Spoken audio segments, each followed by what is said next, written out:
Nice. Let's go, baby. Clip it, ship it, do whatever. I don't know. It's been a little while, but I'm back. I felt like I needed to take a little bit of a break after uh that last stream of Mario Kart World because of a couple things. Partly because there's a weird like, you know how sometimes you get like post nut clarity or whatever, and you just need to sit for a little while. I get that as well. Like, there's a version of that I think some people get when they finish reading something or they finish doing something that they've been working on for a while. You get like a release of tension from having accomplished an objective or whatever, and you're just like, okay, I'm gonna take a beat before I do other things. And that's kind of how I felt after playing Mario Kart World and like finally getting all of the question mark panels, I however many of them there were. And I might go back to Mario Kart World a little bit after this stream. You know, maybe for next stream or something like that. But I'm definitely, I can tell you this, I'm not getting all the fucking P missions. The P switch, you know, blue P switch. I looked it up. Apparently there are almost 400 of those fucking things, and I've got just over 100 in my time playing.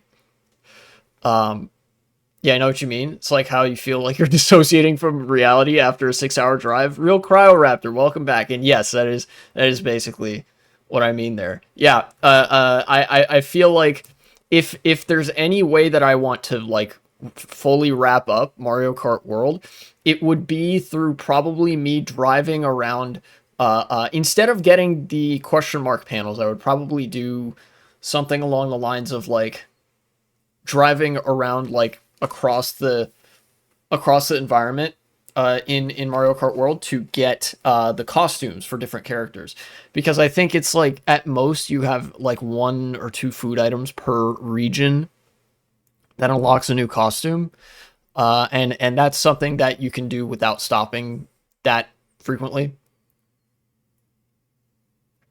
if that makes sense. It seems like a much more attainable objective than getting all 400p switches.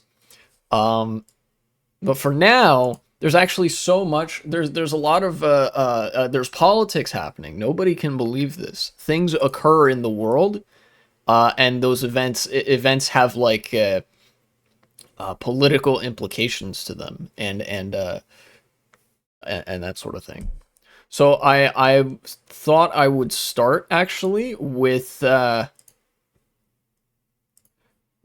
something. Why is that audio? Okay. I thought I'd start with something light and funny and fun. Let's open up the Google Chrome tab here and paste the link. Okay.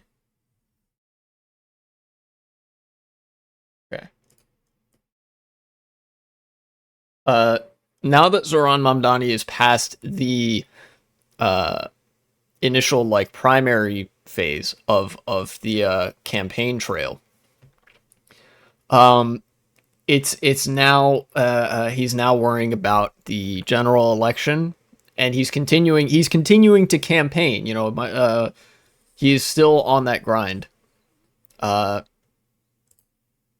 this shit out. Let's have a listen. That's it's playing in a different window. Okay. Andrew Cuomo staying in the New York City mayor's race. I think he should stay. I think he has a shot. Donald Trump is from New York City. He knows our problems here. And I think that he wants New York City to appreciate him. Do you think you can have a good relationship with the mayor, Andrew Cuomo? I've always gotten along with him. We always had a pretty good relationship. Oh, I think it's Andrew would have a good shot of winning. Andrew it's Cuomo over, dude. It is so Cuomo over. God, he's good at this. So the thing about the general election for the mayorship is that Zoran Mamdani is the Democratic Party nominee. He won the Democratic primary. He's got the blue D next to his name. But the Democratic establishment is not letting it go easy. They are running Andrew Cuomo on an independent ticket against their own party's nominee. And when I say the Democratic Party, I mean leadership. Although let's be real, leadership is the party because they have all the resources and such. Here, let me go back to this. There we go. Leadership is running Andrew Cuomo against Zoran Mamdani, and here we have Trump and Cuomo being besties, best friends and some such. Because politically they're actually not all that different. They're both like greasy, creepy old men with ties in like the business world and real estate world, and they are both controlled by the deep state, you know. But the Democratic Party as a unit has actually yet to endorse Zoran Mamdani. And they're not going to. I wouldn't hold your breath. Zoran Mamdani will be running as a Democrat without the endorsement of his own political party. Cuomo is in the Epstein files for sure. Oh, 100%. If there's a wealthy New York Democratic official, 99% guarantee they are in the Epstein files, right? Cuomo, Bill Clinton, Hillary Clinton, Chuck Schumer, all of those fucks. Maybe not Hakeem Jeffries. Hakeem Jeffries might actually be too young to be in the files himself, although you never know. They're all compromised in that sort of affair. But, for once we have actually this extremely satisfying moment where now it's our turn to fucking turn around to the liberals and say, hey, guess what? Vote blue no matter who. Which is very satisfying, I think, after all these years of hearing that. Because vote blue no matter who was designed to be, it was intended to be a slogan to force the left to fall in line. It is the utility of vote blue no matter who, usually, is to kind of pacify the left into voting for a worse option. It functions to move the Democratic Party and the Democratic base to the right. And of course, it's not gonna have like the same effect. The slogan itself is not going to have the same effect when people on the left start using it to try to force the Democratic Party more to the left, because we're not the Democratic Party. We're just the political base that supports them, that they hate. But I think the pressure is adequately felt from Zoran being like one of the best political candidates of a generation, and the Democrats being spineless fucks. I think that's enough to put the pressure on them without us needing to say, guess what, liberals, vote blue no matter who. But it is still immensely satisfying to turn that phrase around.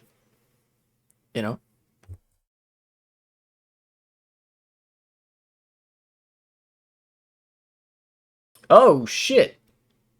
Speaking of Epstein, the Epstein list, the list itself hasn't been released, obviously, but scroll down in the replies. Check this shit out. Oh, the chat is going to be doing some goofy shit, I think. Here, if I... You know what, let me just do that. I'll just... There we go. I'll go back and forth between these two instead of the top one, because I think that uses a different chat widget, so it's going to cause some issues. Check this out. Don't know about the list, but he was in Epstein's Black Book. Bobby and Mary Kennedy.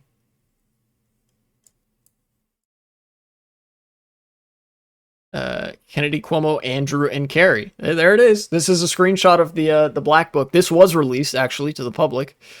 Yeah, there's Andrew Cuomo right there. I think Kennedy Cuomo is somebody else here. Hold on.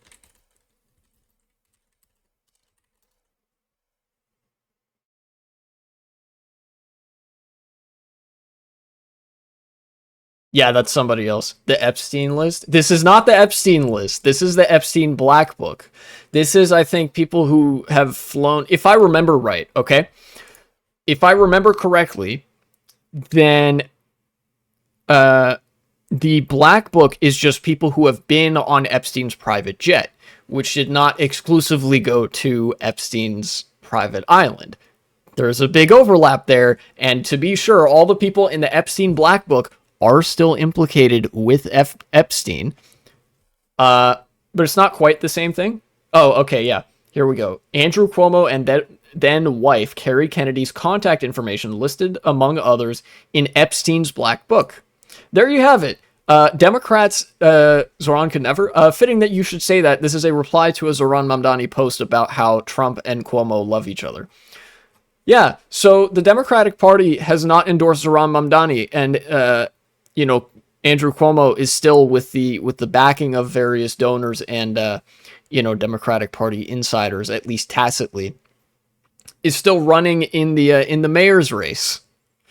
The Democrats would literally rather this guy, known sex pest and probably also a pedophile, depending on how deep his association with Epstein goes, be mayor of New York City and drive it further into the ground and like ruin it with fucking bullshit consultants that get paid $200 an hour, than like allow anything positive to happen.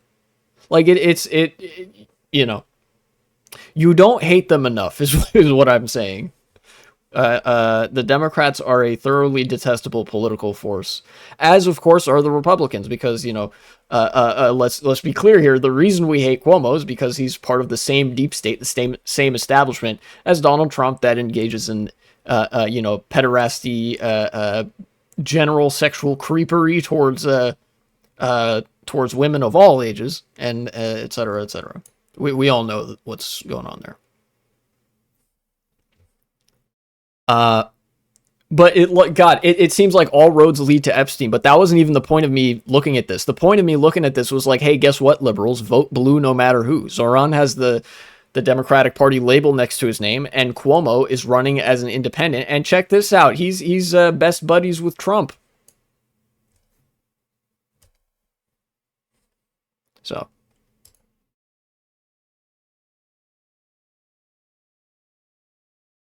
I don't know if that counts as good news or bad news. Like, I honestly, I do not know whether to consider that one or the other. It is funny though. That doesn't necessarily correlate to how good or bad a political event is.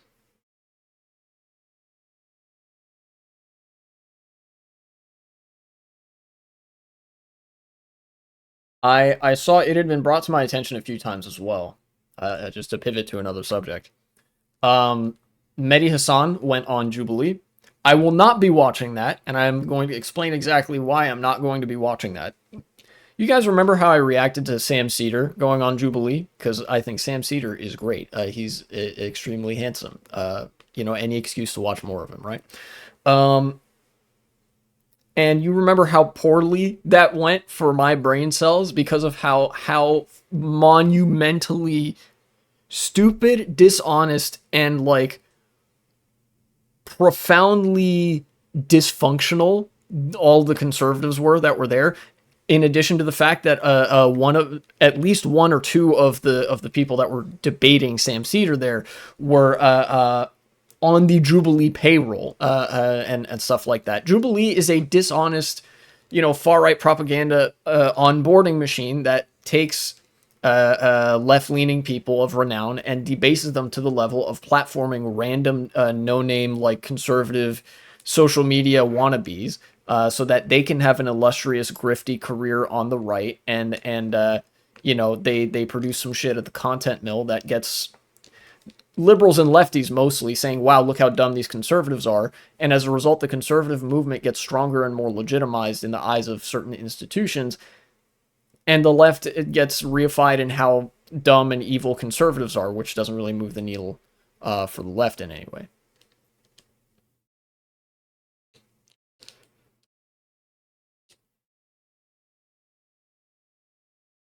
The Mehdi Hasan Jubilee, was that annoying smug dickhead again? The one with the man bun? Yeah, that guy is on the Jubilee payroll. He's paid to be that stupid. And apparently, Jubilee actually lied to Mehdi Hasan about what the panel would entail. Here, hold on.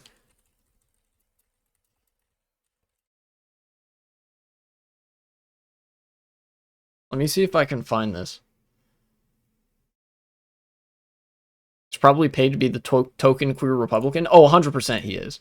Because Jubilee is like the soy right. You know, they're like, oh yeah, see, even the gays are advocating against their own rights or some shit.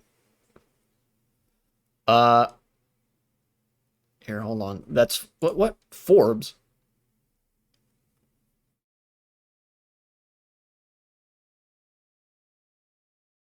I don't know if I'll be able to. Here, I can probably try to find the tweet from Mehdi Hasan himself. Let me see here.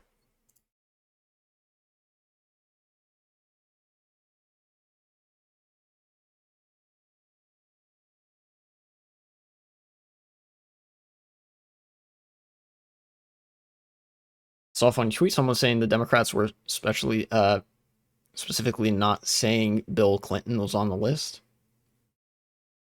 And someone said, Lamau, we ain't gonna fight for him. Oh yeah, the right wing has in sort of an attempt to pivot towards not wanting to release the Epstein files, a contingent of the right wing base has sort of tried to engage in the, well, the left doesn't want to oust these pedophiles, so I guess we're not gonna. You know, they've tried to engage in that by making a point that, like, oh, there are Democrats on the list as well. They've tried to sort of outsource their excuse for not wanting to release the Epstein client list. And then the response from the left was, good, release it. We want all those Democrats gone too. And the right wing is completely incapable, because they have the brain, like, because they have the intelligence of a peanut collectively between them. The right is incapable of comprehending that the left and the Democrats are not two parts of the same political monolith, if that makes sense. You know? Because of the relationship they have with their party, with the Republicans, where the Republicans fear their base in a very healthy manner politically, and they sort of ideologically adhere to whatever base the direction is taking in order to sustain their power. They assume that's the relationship that the Democratic Party has with their base. But no, if that was the relationship the Democratic Party had with their base, then the Democrats would be socialists, they'd be flaming populists, we'd be living in a fucking Marxian post-capitalist ideal society, and the right wing would never take power again. No, the Democrats' relationship with their base is to pacify them and stave them off for as long as possible, while buying time for the Republicans to seize power and placate their base. You know? Democrats effectively, their job is to help the Republican Party, and the Republican Party's job is to prevent their base from killing them, which means acquiescing to ideological pressure from their base and from donors. See the guy who said he was a fascist and got fired at his job? Yeah, I did see that. I'm trying. I'll find the tweet. I think I liked the tweet. Let me check this out.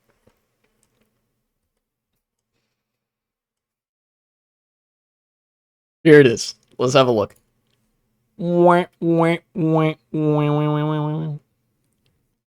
Behold, the face of Jubilee. This fucking retard right here. The soy-faced fascist guy who lost a debate to Mehdi Hasan just lost his job too. Oh yeah, this was the guy that hemmed and hawed over how much persecution the Jews faced in Nazi Germany.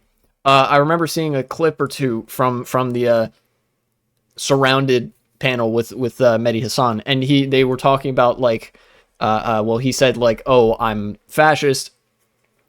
And then Mehdi Hasan, of course, started asking questions about the Holocaust in Nazi Germany. And I think he was asked, did, were Jews persecuted in Germany? And he was like, yeah, there was a little bit of persecution or something like that. And I was like, great. This guy is actually like a Holocaust supporter. We're at the point where they're low-key going in. Nazi Germany wasn't so bad, you know? Oh, yeah, for sure. They're trying to normalize that position. Because if you can normalize that, you can normalize fucking anything. But like I said on the other Jubilee React video, like I will say here, Jubilee doesn't just pick random right-wingers off the streets. If they picked the random right-wingers off the streets, they would get destroyed in a way that would be, like, really not entertaining, and in a way that would actually hurt the right-wing coalition.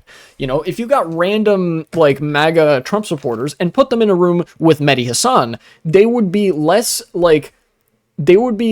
capable of debating in bad faith and sort of confounding the flow of the conversation than somebody like this. You know, effectively they would lose, and they would lose with enough grace to acknowledge that Mehdi Hasan is making some kind of reasonable point and potentially even be moved over. Because, you know, the tendencies of the median voter politically are very ill-defined and very inconsistent, very incoherent, right? They are pliable to media messaging, to propaganda, and to certain arguments when you get them one-on-one. You know, if you're, you know, I don't know. Does that make sense? People like this are paid to have their opinions, or have a financial interest in espousing the most radical and insane version of the thing that they believe. So they're obviously not going to stop doing that when confronted. In fact, if anything, they would double down. This guy, like, 50-50 bet on whether this guy actually believes in anything, you know?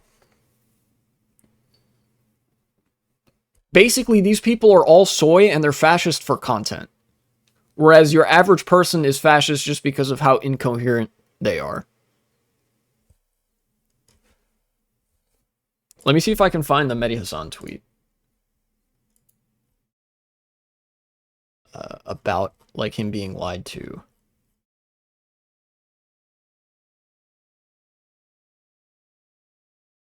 Here, let me just search Mehdi Hasan. Mehdi Hasan, that's him.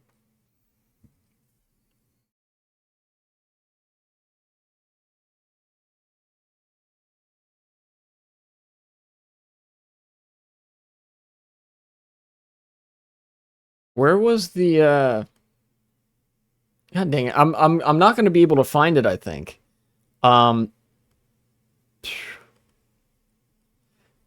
If you guys can somebody take to Twitter and try to find, I think it's either a tweet or like a reply to something that happened immediately after the Jubilee Surrounded panel with Mehdi Hasan, where they were like, why would Mehdi Hasan do this? You know, why would he go on Jubilee? This shit is never productive. And he was like, yeah, if I had known this was what it was going to be, I wouldn't have done that, but they lied to me. You know, I thought it was going to be like basically other public figures, like well-established public figures and stuff like that. But it was like grifter nobodies, right? Like, yeah, Mehdi Hasan tweets a lot. I'm never going to be able to find this. If you recall some of the other debates that Mehdi Hasan is well known for, he is a very, very competent debater. He debated, I think, an Israeli spokesperson, somebody who had a media presence in like the traditional media world and thus had institutional legitimacy behind him in Israel and by proxy in other countries in the West as well.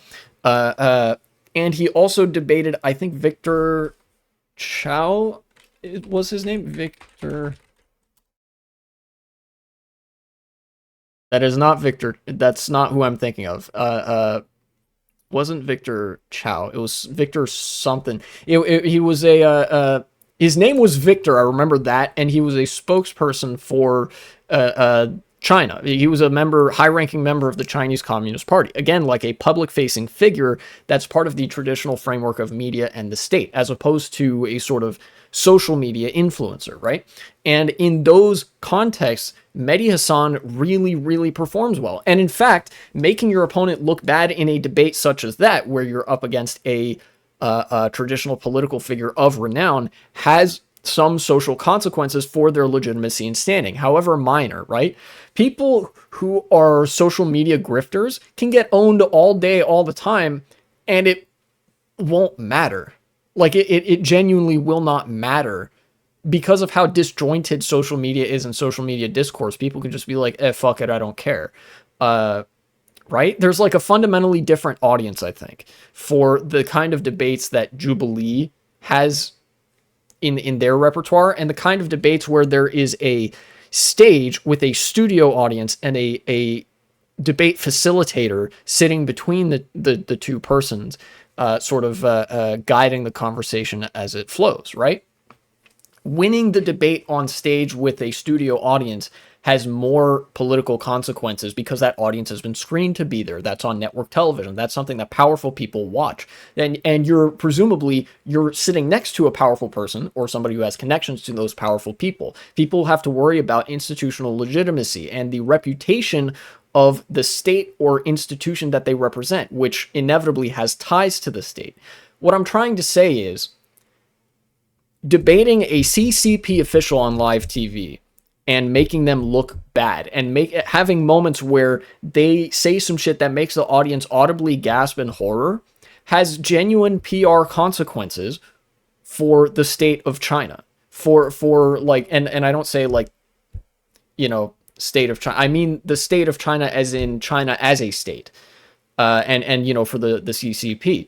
Whereas going on Jubilee and dunking on 20 conservative grifters isn't going to change anything. That doesn't have any institutional consequences for anybody. If anything, it just legitimizes those 20 people, because if you're a public figure that could otherwise be debating a party official from China or somebody, you know, a media pundit from Russia or like a media pundit from Israel, you know, you are effectively legitimizing Jubilee by doing that. And Mehdi Hasan communicated that if he had known that that was the environment he was going in, he wouldn't have done it.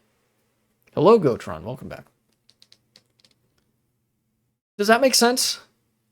That's why, I think why, like, at least that's my justification for not wanting to go and watch the Mehdi Hasan Jubilee thing, because it's going to be the same as the Sam Cedar thing. I'm going to have exclusively positive things to say about Mehdi Hasan and how cool he is and how much he knows and how knowledgeable he is. And then all those like 20 conservative retards are going to be retards for the whole time. I'm going to lose brain cells. It's going to be painful for everybody involved. We'll all be like worse off for it. But they get legitimized because they have Jubilee behind them, and some of them are even on Jubilee's payroll. Reminds me of the Dr. Mike Jubilee. He eventually just got to a point of, how the fuck am I even supposed to respond to this anymore? Yeah, and I think that actually speaks to the kind of toxic politics that Jubilee trucks and barters in, because think about the Dr. Mike Jubilee panel. Dr. Mike being a health expert of sorts. You know, I don't remember what exactly he's an expert in, but he does have an MD. He is a doctor. He's qualified to talk about these subjects, at least in whatever capacity he's familiar, right? They put a doctor in the room with 20 anti-vaxxers, and they were like, all right, great, debate time. Which fundamentally legitimizes the anti-vax position by presenting it as, all right, here's this cool debate event where we have a doctor debate against 20 anti-vaxxers. By insinuating that one anti-vaxxer position is even 1/20th the value of a medical expert, you are legitimizing the worst of the two positions. Not everyone's priority is morals. Yeah, well, that's what I'm getting at. Jubilee is purely interested in that bag, and they are willing to make the world worse to do it. And each time they have conservatives on there, they are inviting however many conservatives that have the same leaning, that don't care about the state of the world, just care about the bag, and are willing to make it worse in so doing. And when Jubilee gets 20 left-leaning people on there, they do pick people from the street. And even when you put random lefties from on the street up against Jordan Peterson, like acclaimed intellectual titan of the far right, he gets dog-walked, and Jubilee literally has to change the title and premise of the video to make him look better. Like, the right wing is so profoundly unintelligent that the only thing you accomplish by having this debate format is legitimizing them. Something you can't debate because it's wrong. Yeah, there's a certain point where the other side is so disengaged from the concept of seeking knowledge and empirical fact-finding, that the best way to debate them is to find the heaviest object in the room that you can and beat them to death with it. That's the only way you can win a debate like that. They're just like they're not playing with a full deck, you know? It's like you're playing poker and they've brought fucking Magic the Gathering cards. How do you win? You set their deck of cards on fire. They're clearly not engaging. Why should you? You think Jubilee is a right-wing op to propagate right-wing misinformation? Yes, 100% Jubilee is that. It doesn't matter what their mission statement is or how they see themselves. That is how they function. That's what they are.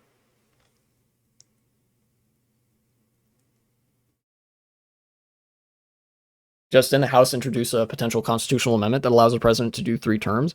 It's not going to get passed. They might just let him do 3 terms anyway. Let me see this. This is news. Here, hold on. House of Representatives, constitutional. It's fucking Obama time? God, I hope not. You know, we meme about, like, Obama running against such and such, whoever. And I'm positive that if Obama ran for president again, he would win. However, Obama is part of the problem. He's part of the reason that we're in this mess to begin with. Is he charismatic? Yes. Is he capable of selling himself as a populist? Yes. But ideologically, he's the same as somebody like Chuck Schumer. His main objective when he was president was to keep the left in line and to bring the progressives into the neoliberal fold. And what were the consequences of that? 2008, the recovery from 2008 was a disaster. We never truly recovered. It was the Obama administration that did the quantitative easing that bailed out the banks and left the unions out to dry. Obama and his administration hollowed out this country, basically set the table for Republicans to dine on the corpse of America.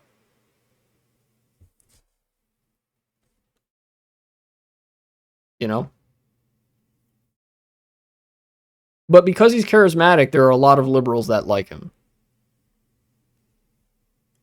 Anyways, what's this? House Joint Resolution number 29. Yeah, that's right. I know what Congress words are. Proposing an amendment to the Constitution of the United States to provide that no person shall be elected to the office of the president more than 3 times.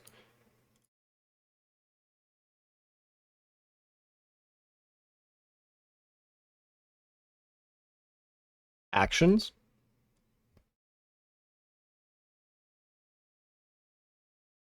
Refer to the House Committee on the Judiciary, introduced in the House. In my mind, doesn't matter much anyway, because if it's not Obama, the retards at the DNC are going to nominate Harris again. We get Trump 3.0 or someone equally terrifying, so bring on the Obama versus Trump for the memes at this point. That's true. I guess there's a version of that is true. I am fully bracing for the possibility that we have Republican control in this country for 10 plus years, because the Democrats are going to try to run somebody like Obama or Harris or, God forbid, Gavin Newsom, right? And they are going to manage.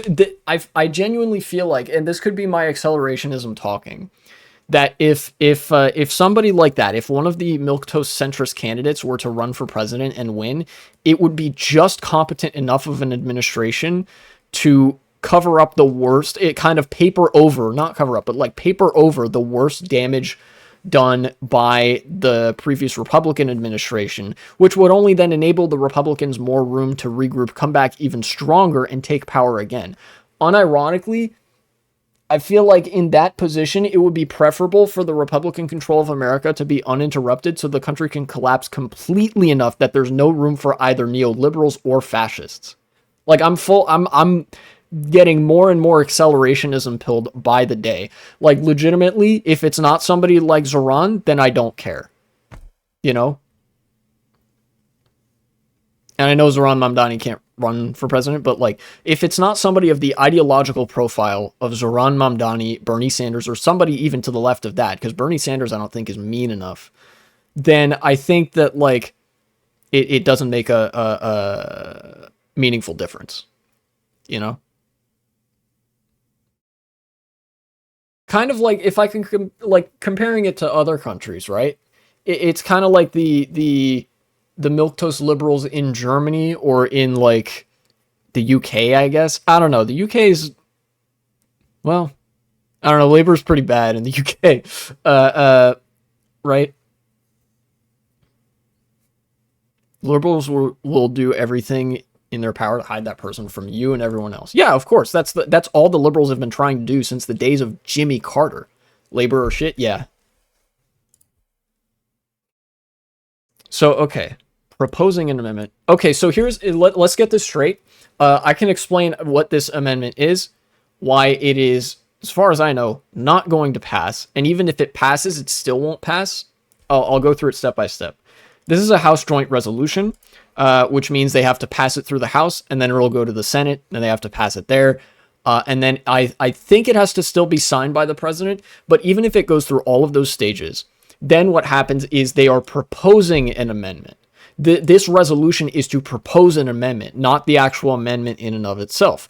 If the amendment gets proposed, there still has to be a constitutional convention, convened, and the amendment has to actually be drafted and written, and then, yes, ratified by the states, which requires a 2/3 majority of states to ratify an extension of term limits into the United States Constitution. Legally speaking, procedurally speaking, this is untenable on multiple levels and has so many different points of failure that it should be taken basically as a Republican virtue signal, right? It's basically how you described. They're papering over the worst cracks from the 14 years of Tory government, but they aren't intent on actually fixing any of the institutional problems. Yeah, there you go. Yeah. And the way that constitutional conventions work is it's one state, one vote. Right? And the states, I think the states have to each ratify this at the state level, which means their state legislatures have to vote on it and approve it. Constitutional amendments are a very, very long process, which is why that the Constitution is basically a dead document. You know? And then in 2028 or 29, Reform are going to come in and be even worse than the Tories. Oh yeah, I fully expect that for the UK. So this is, this sounds scary, right? And it's designed to sound scary, but that's just because it's Republicans like saying boo to the left in a way that, like, I don't know, ingratiates them to their base. This is part of how Republicans have to placate their base. The far-right populism engine is basically you give some bones to your base. Maybe you genuinely do fascism, but you toss some red meat to your constituents like this so that you can get away with more wheeling and dealing behind the scenes with big wealthy donors and corporations and shit, so you can hollow out the country even more. But, your base won't care because they're busy talking about how you own the libs so good with this one, Does that make sense? That's the function that this serves. This is not going to actually result in the Constitution being amended in a way that allows a third term for a sitting president. In fact, if there is a road to a world where the president of the United States serves beyond 2 terms, it's not going to be through a constitutional amendment, but rather they're just going to ignore that the Constitution exists or pretend that it says something other than it does. They might toss it to the Supreme Court in some way. But this isn't how they would do it. If they actually tried to do this, they would just kind of not let elections happen anymore. Or they would rig them such that a Republican candidate would win every time, in which case it'd be kind of like a party dictatorship with a token opposition rather than a unlimited term presidential dictatorship. Back to the topic at hand. Yeah, this won't go through, obviously, but I suspect it's a statement of intent that the GOP will nominate Trump in 2028 again. No one's really going to stop them. Yeah, that could very well happen.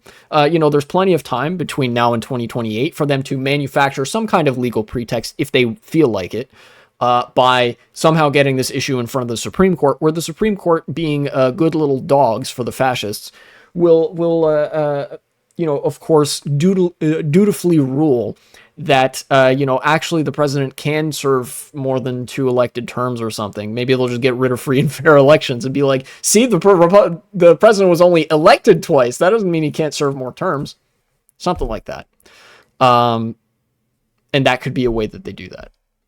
And yes, that does also assume that Trump hasn't died yet, which if you know the state of his fat, dumbass, ugly ass ankles or whatever, then like he might not be long for this world.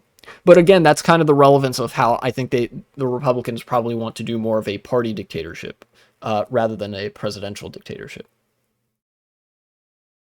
You know, party dictatorship with the Republican Party as the ruling party, the Democrats as the token opposition, and both of them beholden to the interests of businesses.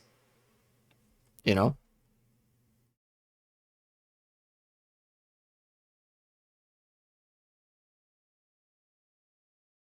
Yeah. I don't know why, but I kind of like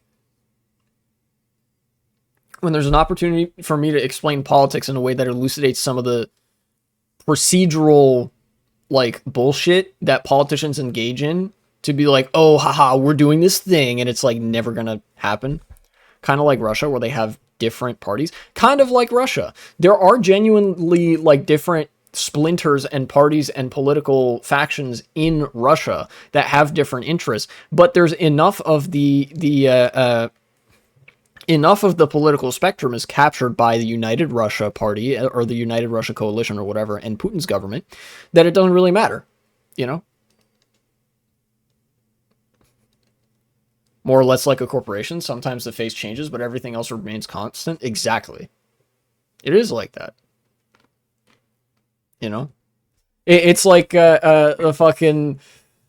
Imagine you get a new CEO that's a Democrat or whatever, and they're just like, I promise to be nicer to the workers, smiley face, and nothing like really changes, but like maybe the heat gets taken off of you for like a few years while they're there, and then the next guy comes in who's selected by the shareholders, and they're even worse than like the previous really bad CEO or something. Like more layoffs, more whatever, more AI bullshit, because we're, you know, like if this corporation analogy is going parallel here.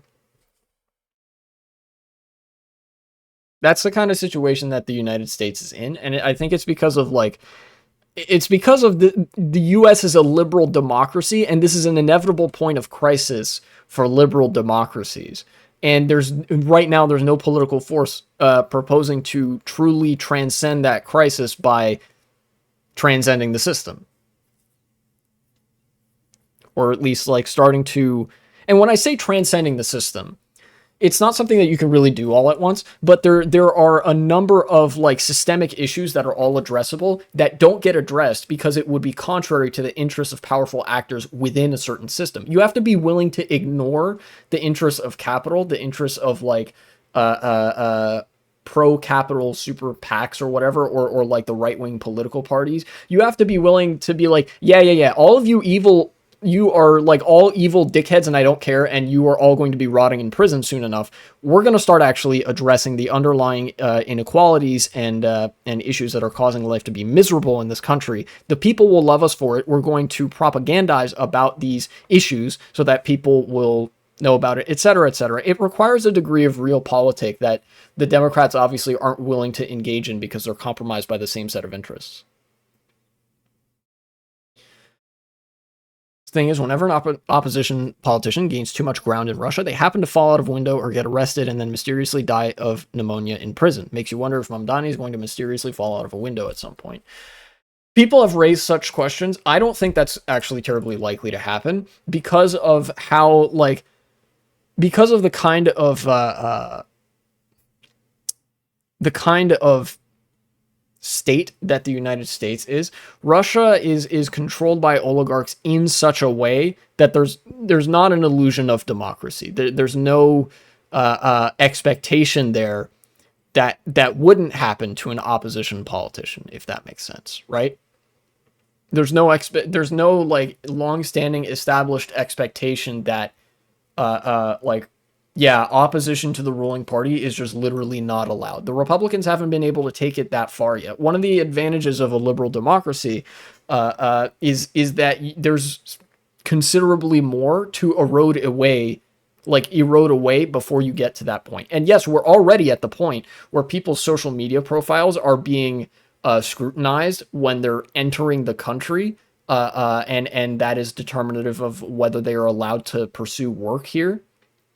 But I think the country would actually flip a shit if there was a state-sanctioned assassination of a left-leaning politician. That would serve to radicalize people real quick. Hell, we saw how quickly people are radicalized when there's like one CEO that gets offed by like a random disgruntled dude whose insurance claims were denied, right? Like the whole country erupted with joy that like, yes, finally one of these CEO fucks got what they deserved, right? The consent just isn't there for basically the deep state to kill a politician who doesn't like the deep state. Does that make sense? People don't hold a positive enough opinion of the institutions and people who have the power to just have somebody assassinated for them to put up with them having somebody assassinated in this country. You know, whereas in Russia, Putin has like, he's cultivated an image of himself that he was more competent than Yeltsin. Remember, Putin is the only political leader Russia has had since Boris Yeltsin, you know? Yeah, it hasn't been normalized yet in the US the way that it kind of has in Russia, because people like Putin enough or will passively put up with him enough to put up with that too.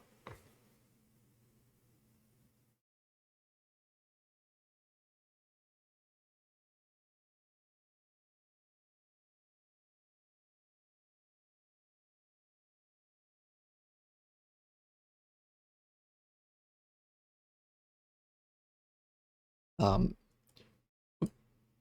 Yeltsin was a drunk who couldn't run a country. Yeah, and he was actually the American stooge for immediate post-Soviet Russia, which is why everybody hated him so much.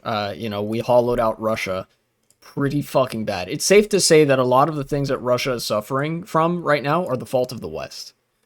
Because there could have been a genuine like infrastructure development, nation building, and like recovery effort spearheaded by the West to show that we are gracious in victory or whatever the fuck, right? But the West really just wanted to fucking rub it in that the Soviets lost the Cold War, right? So Russia was kind of plundered for what little it had. Remember, the Soviet Union was already a weaker economic bloc comparatively than the United States and its allies. They already didn't have that much, and we took whatever was left. And by we, I mean like Western states and Western business interests. Same thing with a lot of the post-Soviet states to varying degrees, including East Germany. That's part of the reason that Germany's having a problem with the AfD right now.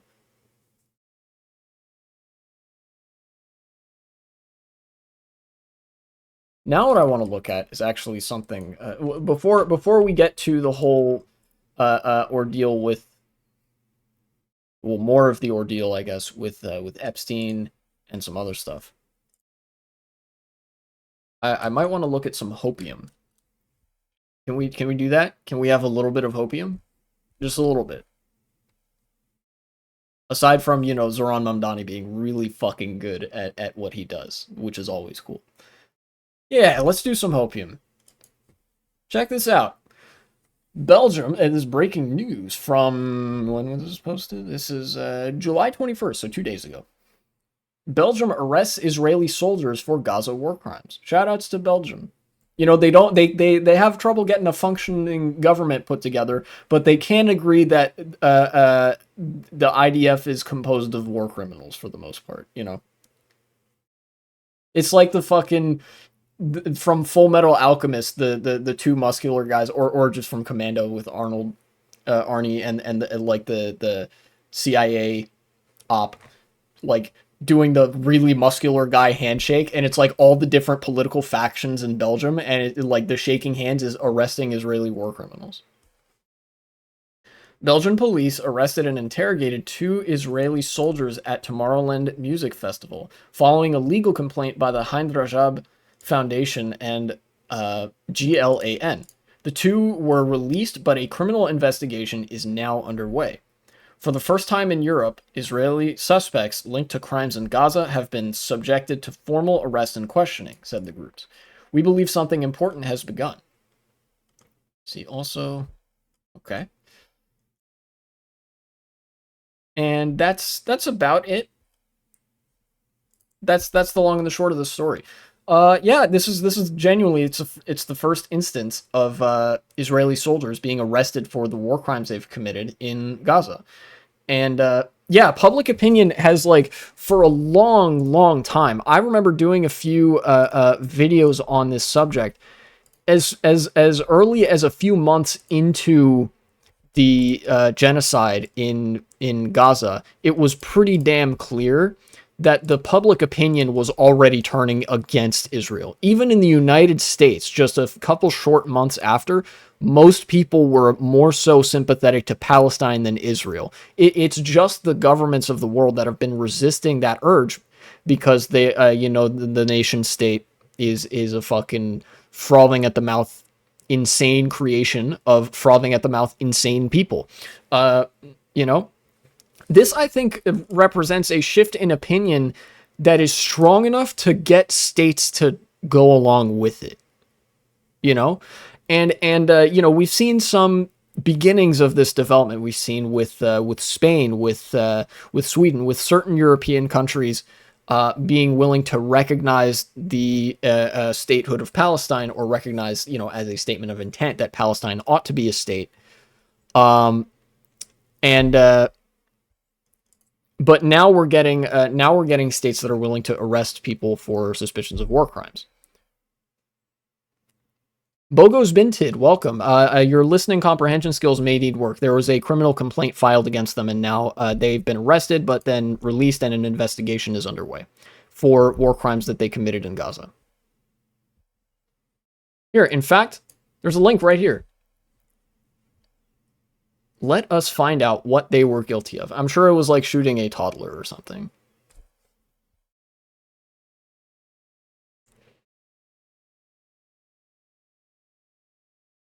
Let's see.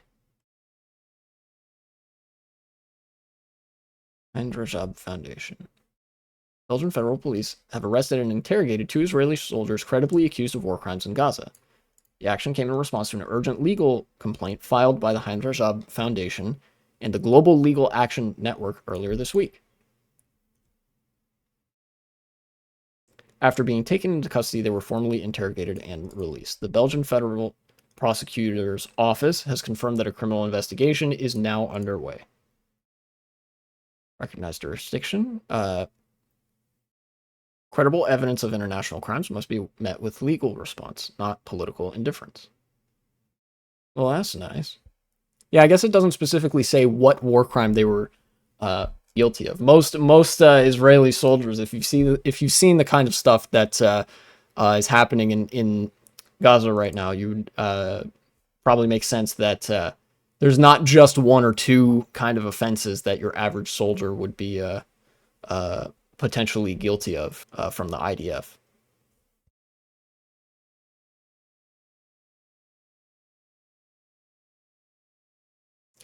Nonetheless, I do think this is an important development. This is the first time that Israeli soldiers have been arrested on the suspicion of war crimes.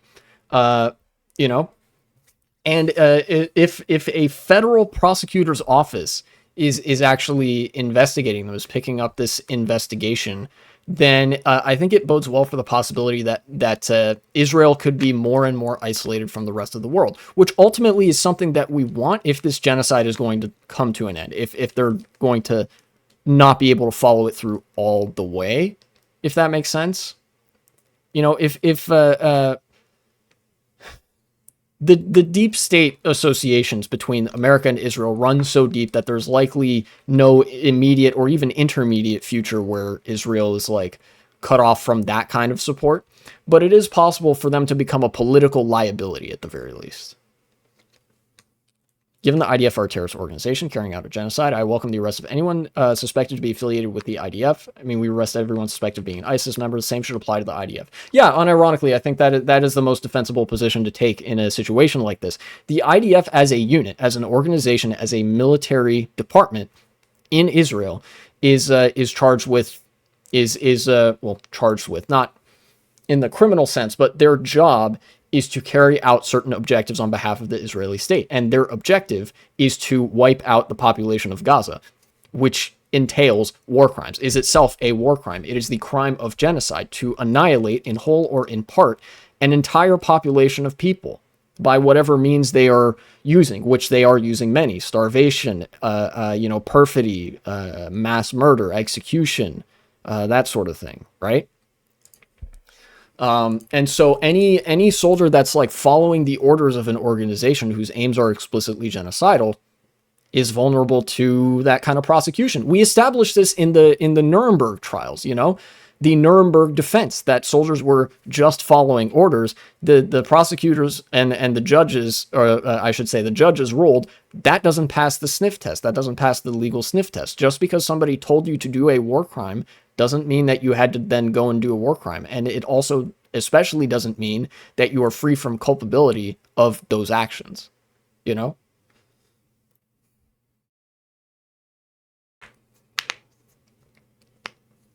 So it's a little bit of hopium. It's not a ton. I will not be satisfied until the fucking ethno state that is Israel no longer exists, and there's like a multi-ethnic free society that oversees the land where Israel and the smoldering remains of Palestine once stood. I will not be happy until that situation gets resolved and there is no more Israeli government that can say like all Palestinians are terrorists, we must kill their children before they kill us, or some shit like that. I don't care what form it takes. I don't care what form a free society takes in that area, as long as Israel is no longer there to kill everybody around them. You can even still call it Israel if you want. I would prefer it if they weren't completely comprised of genocidal maniacs. I don't think that's a lot to ask. Maybe for Israel it is, because that's kind of the whole point of the Israeli state, but part of my favorite joke where I do the muscle man thing, I say, you know who else says they were just following orders? True. Where's the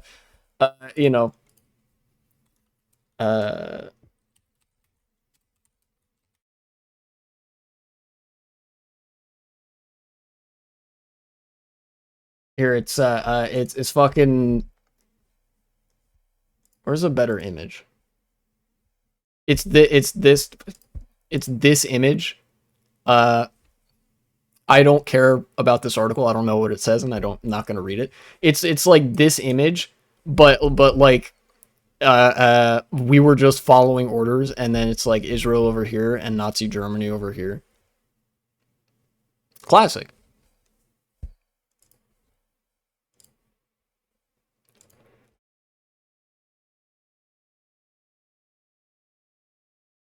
Every concession we get from a state on anything is a major victory, and it's an indication that you should never shut the fuck up about this stuff. You must keep being annoying, very annoying, because every loud voice that contributes to a chorus like that, of saying like stop fucking starving Gaza, stop committing genocide, indicates that there is widespread public sentiment, and it's sort of a bottom up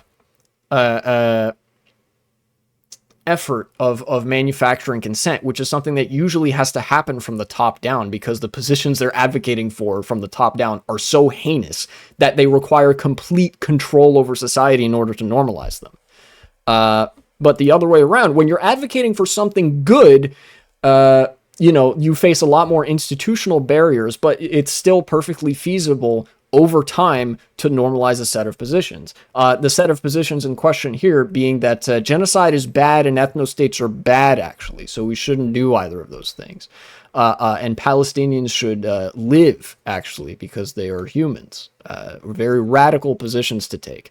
You just got to keep, repeating it loudly and frequently. Like every person that's present at a protest helps to bolster the strength of that protest. Strength in numbers is a very, very real thing.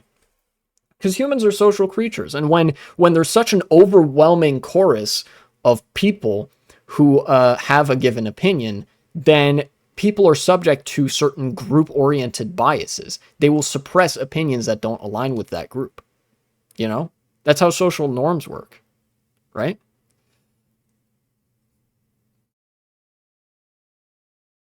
Like, it should be embarrassing to have certain bad opinions because it's like not acceptable in socially polite company, if that makes sense. And that's how political change from the bottom up works sometimes. When you don't immediately have access to friendly forces in places of power, when there aren't immediately available like politicians who sympathize with your cause, you have to make it clear that like, yeah, so many people hold such and such opinion that you as a person in power, or just as a person, should be embarrassed if you don't, because it's like a basic standard.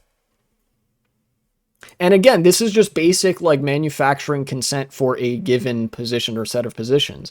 But the state usually does this from the top down. They create the illusion of a massive chorus of voices from like institutions. You know? Kind of like how right-wingers always say the like the silent majority shit. The reason they have to come up with the phrase silent majority is because majorities are not silent. You know, they have to trick you into thinking that there is a majority of people that support right-wing positions, at least by name, to manufacture the consent to start like pushing for that. Because if the consent was already manufactured, they would just be doing the thing. You know, it's like, unironically, soy comparison. It's like Nemec's manifesto from Andor, that control is so desperate, and for authoritarian governments, they have to constantly be putting in effort to control society and to instill reactionary sentiment and regimented ways of life, and like divisions between the in-group and the out-group. Even though to some extent there's like a natural tribalism there, a lot of the authoritarianism that leads to stuff like genocide has to be constantly like painstakingly manufactured day in and day out by state and state institutions, because it's like the consent that's manufactured there, they know just how brittle it is, and it's subject to fall apart eventually.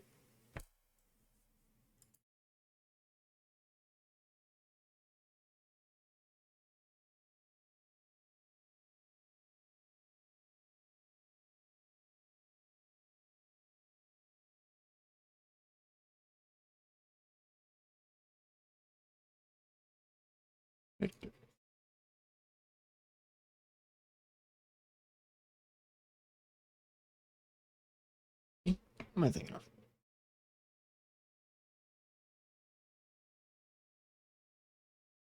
Victor Gao. Okay. That's who I was thinking of. I got the like AO. Yeah, okay. I just looked this up. I found this from earlier. The guy that Mehdi Hasan debated from the CCP, his name is Victor Gao. I guess his given name was different. I gotta say, I think the name Victor Gao is much cooler. I like the naming convention of you have a Western sounding first name, and then a very like, you have a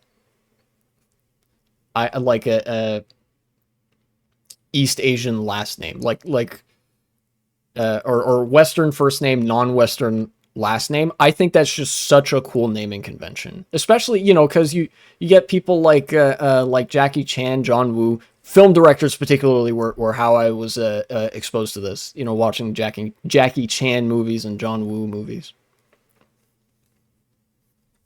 I don't know. Is that Orientalist of me? Probably. Woke lefties get him.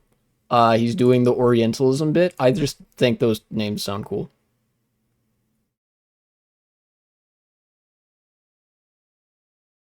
Okay. So I was close earlier when I said Victor Chow. It's Victor Gao. Different consonant.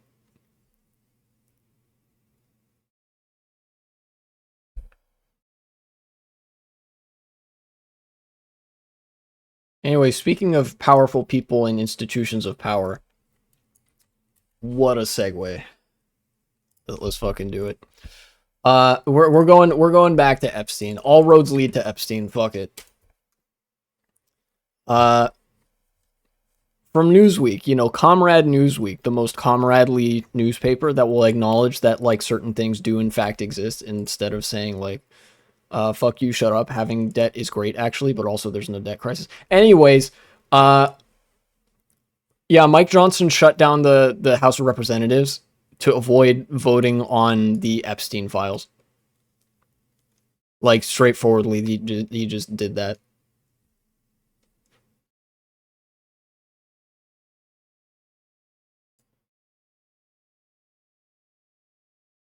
Let's hear this video. There's Newsweek video here. It seems like this pertains directly to the subject matter. Let's hear what Mike Johnson will lie through his teeth to try to defend this with. Go on. I want to hear a justification for why he's like, no, we shouldn't release the Epstein files, actually. Look, involved in the Epstein evil, okay, which is what it was. Just call it what it was. There are innocent victims of those unspeakable sex crimes, okay? Some of them were minors, some of them were not. When the Epstein records are turned over to the public, which we must do as quickly as possible, we have to also be very judicious and careful about protecting the innocent. I think everybody in the country should understand the necessity of that. The president himself has said that he wants maximum transparency and all credible evidence to be turned over to the American public so that everyone can make their own decisions. We're owed that. And we want any individual who's been involved in any way in the Epstein evils to be brought to justice as quickly as possible. And the law should be brought down upon their head. We're unequivocal about that.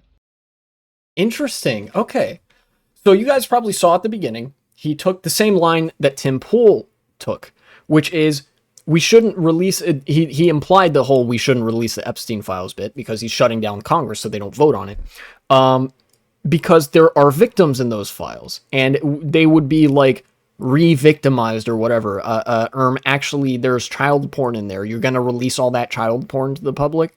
Obviously, that's not what releasing the Epstein files is. So he's taking a bit of that line, but then, interestingly, he uses that to make a pivot into blatant doublespeak about, see, we need to be protecting the innocent. Everybody deserves to know what's, like, basically what's in the files.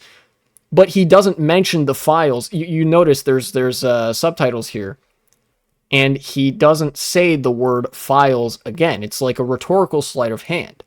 You know, he mentions evidence, like all the evidence should be turned over to the American public or whatever, but he's shutting down Congress to avoid doing that. He's engaging in this kind of doublespeak to sort of throw sand in your eye, if that makes sense. And this could work with the Republican base, but it's obviously not going to work with anybody who has, like, regular-ass human intelligence. That's a good right-winger bit. The woke lefties want to release the Epstein files so they can see all the CP in there. Yeah, that is like genuinely, there are a couple of right-wing pundits that have gone with that rhetorical line. Mike Johnson is one of them. Tim Pool is another one. But then he's also going with, guys, the government is working on it. Which is, interestingly, that's what I think Russell Brand went with. It's either Russell Brand or, like, Alex Jones or something like that. You know, and then, like, making up some shit that, like, the president, that President Trump said or didn't say or whatever. So that's what Mike Johnson has to say. We need to bring everybody involved in this to justice, which is exactly why we're not going to release the evidence. We need to release the evidence, which is why we're not going to vote on releasing the Epstein files to the public. Really, really great. Really great. Thank you. Speaker Mike Johnson is facing pressure over his decision to adjourn the House of Representatives before members could vote on releasing government files related to Jeffrey Epstein. On Tuesday, Johnson, Republican from Louisiana, announced an early adjournment for the chamber, which prevented a planned vote on the issue. The move has sparked bipartisan criticism from political figures. Why it matters. American politics has recently been rocked by the case involving Epstein, a convicted sex offender who died by suicide. All right, Newsweek, put some fucking air quotes around that shit. Jesus. And by suicide, he means like He died under really, really fucking suspicious circumstances where, like, the guards were on break, the cameras weren't working, or something like that. Somebody had him killed, is the thing. Hey, I'm not voting against releasing the Epstein files. We're working on it, guys, so I'm just not going to vote on the Epstein files. Yeah, that's it. I'm not voting to against releasing the Epstein files because we canceled the vote on releasing the Epstein files. Kind of a pretty similar rhetorical line to what he was saying there. It's just less disguised, you know? Mike Johnson is actually a very competent politician. He's good at what he does. But he's equal parts snake oil salesman, spin doctor, and, like, Satan himself. And also extreme creep. Initially, the White House had ordered a review of the case and said it would publish names and evidence about Epstein's associates. Right, Trump campaigned on this. However, a July memo by the FBI and Justice Department said there was no Epstein client list after they had announced that they had the client list and it was on Pam Bondi's desk. And that no further charges would be brought. This is damning as hell. No further charges would be brought. Literally, they're not going to implicate anybody else in their pre-existing associations with Epstein. Like, they're just not going to charge anybody else. Epstein was definitely Dr. King. He was going to incriminate too many people. Oh, yeah, 100%. Like, the memes from earlier were super relevant, where Republicans, in an effort to try to justify hiding the Epstein files, tried to outsource some kind of resistance to wanting to release the files by saying, well, you know, there are Democrats in there too, which there are. Publish the goddamn files. I want all of them to face the music. All of them. Republicans, Democrats. You have any idea how happy it would make me to see Bill Clinton face a fucking jury for, like, sex crimes and go to prison for life? I would coom.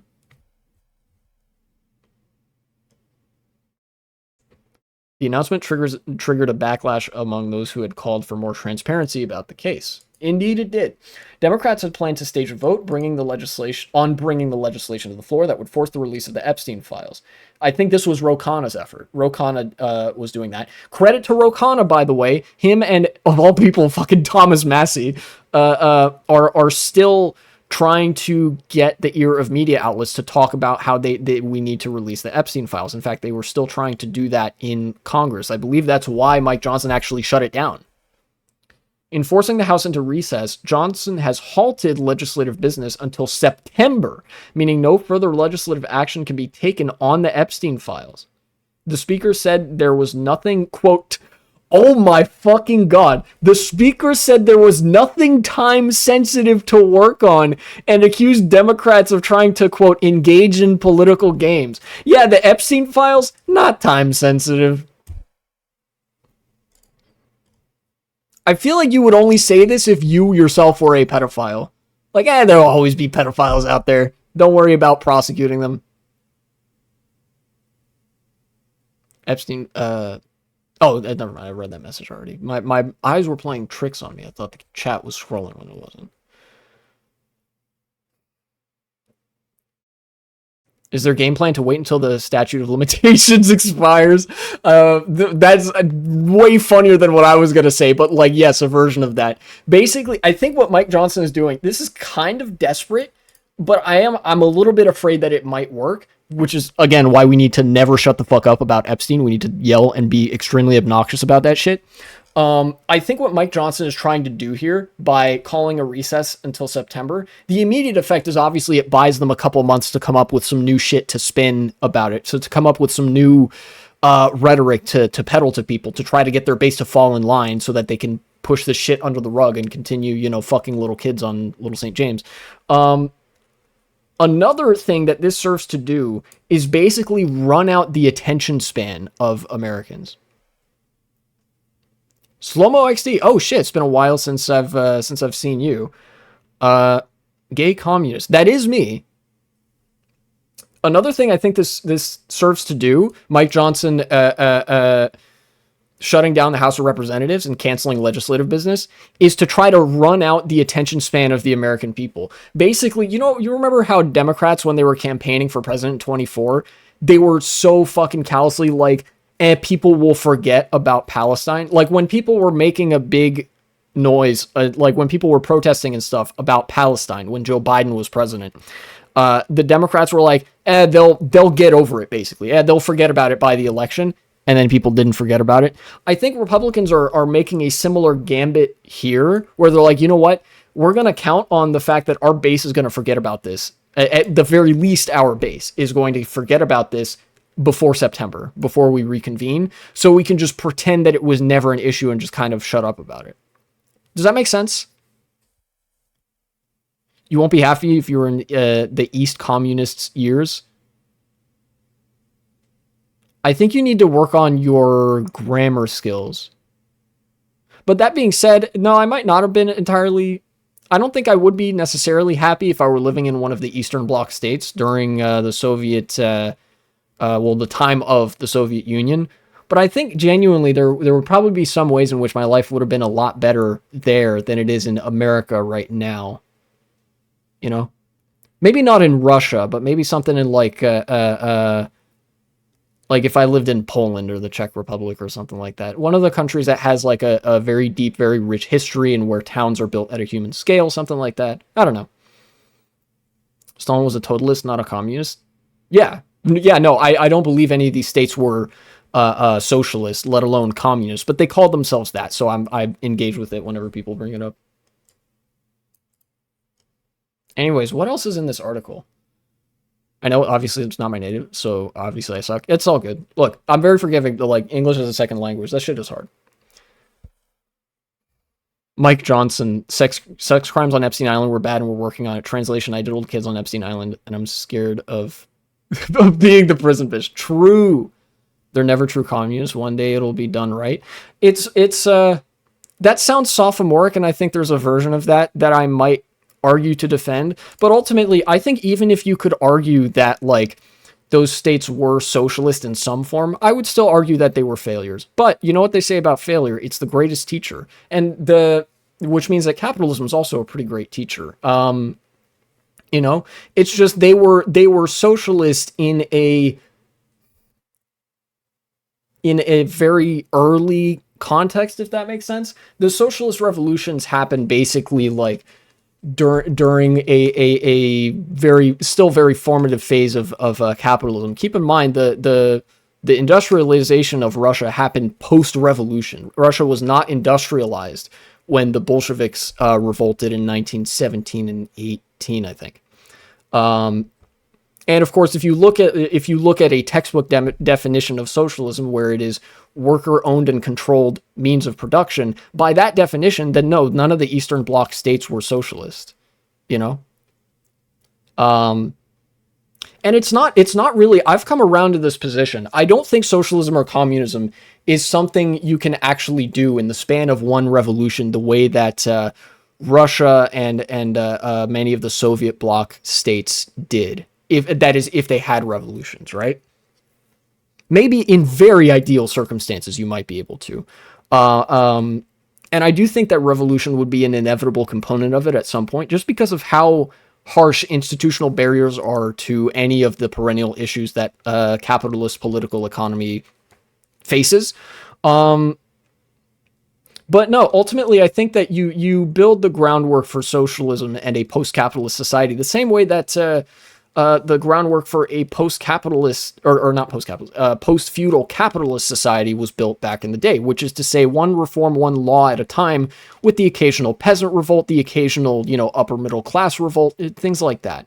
There's obviously going to be a lot of violence involved because that's how society moves. Gayism? True. Yes, a fully automated luxury gay space communism. Maybe not fully automated. I actually don't want that. I kind of like doing some shit myself. Problem with the Soviets is they replaced the czars instead of destroying and reforming the structure of Russian society. Then Stalin came along and apparently suffered from severe psychotic episodes and was generally a very disturbed person. Yeah, that among the many problems that Russia experienced, those were definitely some of them. Where the Soviets, Soviet like party officials kind of assumed positions in a pre-existing structure instead of deconstructing that structure. You know, I mean, for shit's sake, Lenin literally disbanded the Soviets. Soviet, it is a Russian word that means workers' council, which is a form of socialism. The workers' councils were bodies of workers, people who lived in a village or a city or whatever, who would vote on and determine, you know, production and matters of daily life. It was a small scale democracy that, when coalesced, formed a bigger scale democracy run by the workers. That is a form of socialism. Socialism in the USSR died because Lenin and the Communist Party killed it. You know? There's a lot of interesting stuff in the like early history of the Soviet Union. Yeah. Anyways, sorry, that's a little bit of me getting sidetracked. Let's get back to Mike Johnson making excuses for why he's not going to release the Epstein files. In response to Johnson's decision, various members of Congress and other political figures took to Twitter to criticize the speaker. I'm not calling it X unless I do the "it's X the everything" app bit. Representative Thomas Massey, a Republican from Kentucky, wrote, "At Speaker Johnson, why are you running cover for an underage sex trafficking ring and pretending this is a partisan issue? MAGA voted for this." Thank you, Thomas Massey. Very cool. Rare critical support in this one instance. Cool. Former Representative Justin Amash from Washington, a self-styled libertarian Republican, wrote, "Fire Mike Johnson." Yeah, a lot of the libertarians are really mad at this because the libertarian Republicans have a reputation, not so undeservedly, of being more the like tinfoil hat wearing types, you know? And they were all a lot of people who were very vocal online. I remember this because I've seen a lot of the shit. Very vocal about how Epstein didn't kill himself. You know, very rare instance of agreement between people on the left and people on the right. Was it like, nah, dog, this is way too sus for any of this to have been just like a haha, he killed himself in a period of time where the guards were all taking a break at night when he was like due for some kind of supervision, and also the cameras weren't working. Like, really, you got to be a little bit more convincing than that. So yeah, the libertarians aren't happy with this either. Fox News broadcaster and Democratic strategist. What the fuck is this combination? Fox News broadcaster and Democratic strategist. What the fuck? Nightmare blunt rotation. Wrote, "Mike Johnson is terrified of Trump and what might be in the Epstein files." They're not wrong. The GOP's contempt for the American people couldn't be more obvious. I think anyone who's not an embedded career politician or beholden to these elite politicians are mad about this. It's not a partisan issue. That, I think there's a version of that is true, yeah. Even though I will argue till my dying breath that fascism is a necessarily pro-pedophilia ideology, not every fascist politician is fully down that pipeline, right? And not every right-wing politician is either. So yeah, there are going to be a lot of politicians that aren't part of that like upper echelon where Donald Trump, Bill Clinton, Chuck Schumer, and all the rest of those people reside, that are genuinely upset at this. People who actually aren't implicated and are like, wow, it's kind of fucking crazy that there's this like sex trafficking, pedophile extortion ring that has such a hold over basically the people that own and run society. We should like make all these people face the music, you know? And that, for once, it's a rare thing that transcends the boundaries of certain ideologies. You know, the right wingers, they love their conspiracies. For once, we have a genuine, actual, legitimate conspiracy on our hands. So they're diving in. And obviously the left does not like, does not like people who are extremely powerful and fuck children and, autocratically determine what happens to all the rest of us, Following days of backlash from his MAGA supporters, President Donald Trump said on July 15th that Attorney General Pam Bondi should release whatever she thinks is credible regarding the case.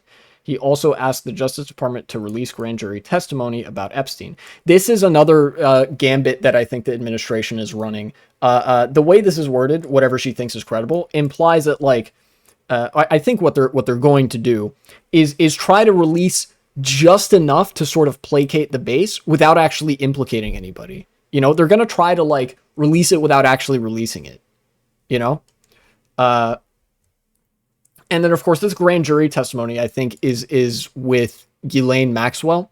And I think that they're going to try to cut a sweetheart deal where she like doesn't really implicate anybody. She says like, nope, it was just me and Epstein, smiley face. Nobody else, definitely not Trump or Bill Clinton. Maybe they'll implicate Bill Clinton, I don't know. Couldn't they just edit it where it only looks like Democrats are on it? Possibly. It's possible they could use like a redacting function. They could like redact parts of the client list that implicate other politicians and stuff like that. But either way, I still think that looks pretty bad for the Republican Party, because it's like, oh yeah, we've censored the names of various people who are on the Epstein client list. You know, I don't think that's gonna fly. You know? What people are saying. Speaker Mike Johnson told The Hill on July 17th, the House Republicans are for transparency and are looking for a way to say that. You know, if they release it, half of it will be redacted with black bars covering the text. Oh, 100%. I expect them to do that. I expect them either, like, if it's a full release of the files, they'll probably just redact anybody whose name is like inconvenient to be implicated. They'll do like damage control, where maybe some like some of the less notable or notorious people will not have their names redacted, but then like most people will have their names redacted if they release it. You know, I think there's not really an end to this where they come out favorably, the Republicans and like the echelon of people who are all implicated in this client list. Yeah, the black bars censoring, like redacting thing is a little bit too cliche and on the nose for people to buy it right away. They'll call them president number 1, number 2, prime minister number 4, senator number 7. That's possible. They might do that kind of redacting of information. Genuinely, I think that like the only real way for them to get away from this without all of them like facing the music is for them to be successful in like making their base forget about it. Right? In fact, that's why I think this is so desperate, right? This immediate recess of Congress until September, because like this might be the only way they can really do that. It's like, oh fuck, we got to buy a few months for ourselves so we can come up with something, or at least like hope that they forget. Because if we release any version of this, we either implicate ourselves by just having the names there, or we implicate ourselves by censoring so many names and like people know what's up. Yeah, if you've heard anybody who's like remotely conspiratorially inclined talk about this, they'll know what's up instantly. I've been very clear. The members have been very clear. Wow, liberals speak. Liberals say this shit so much, it actually rings as like truly a sign of profound weakness when it's coming from like a Republican. The House Rules Committee Republicans have been taking incoming criticism because they voted to stop the Democrats' politicization of this. Bro, it's only politicized because you oppose the release of these files. There are a number of Democrats that are saying, hey, you should release these files. And the Republicans are saying, no, don't release the files. You're making it political. They're trying to stick to their job and move the procedural rules to the floor so we can do our work and get the rescissions done for the American people. They're for transparency, just as we all are.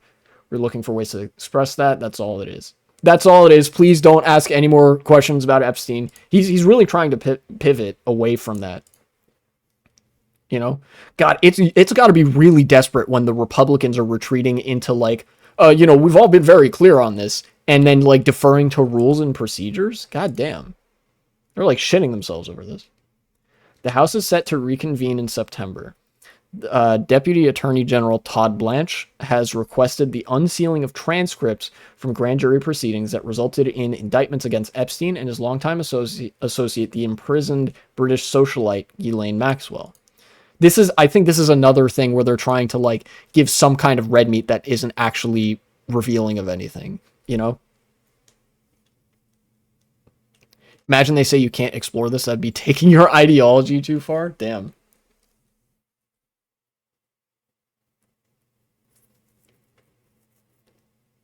The classic news, for any of you not familiar with Newsweek, they always have this little fairness-o-meter And because right-wingers, like terminally online far-righters and Nazis are the only people who are losers enough to actually care about this, every single article has the meter on unfair left-leaning all the way, you know?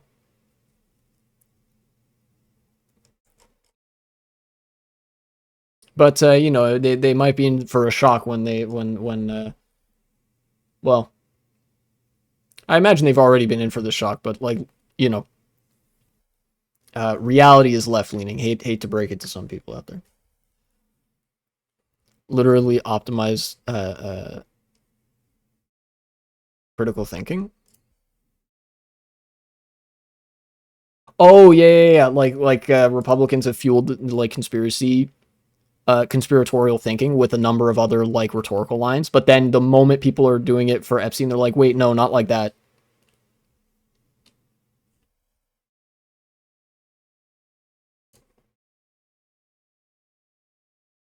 Bro, why does his face look like that?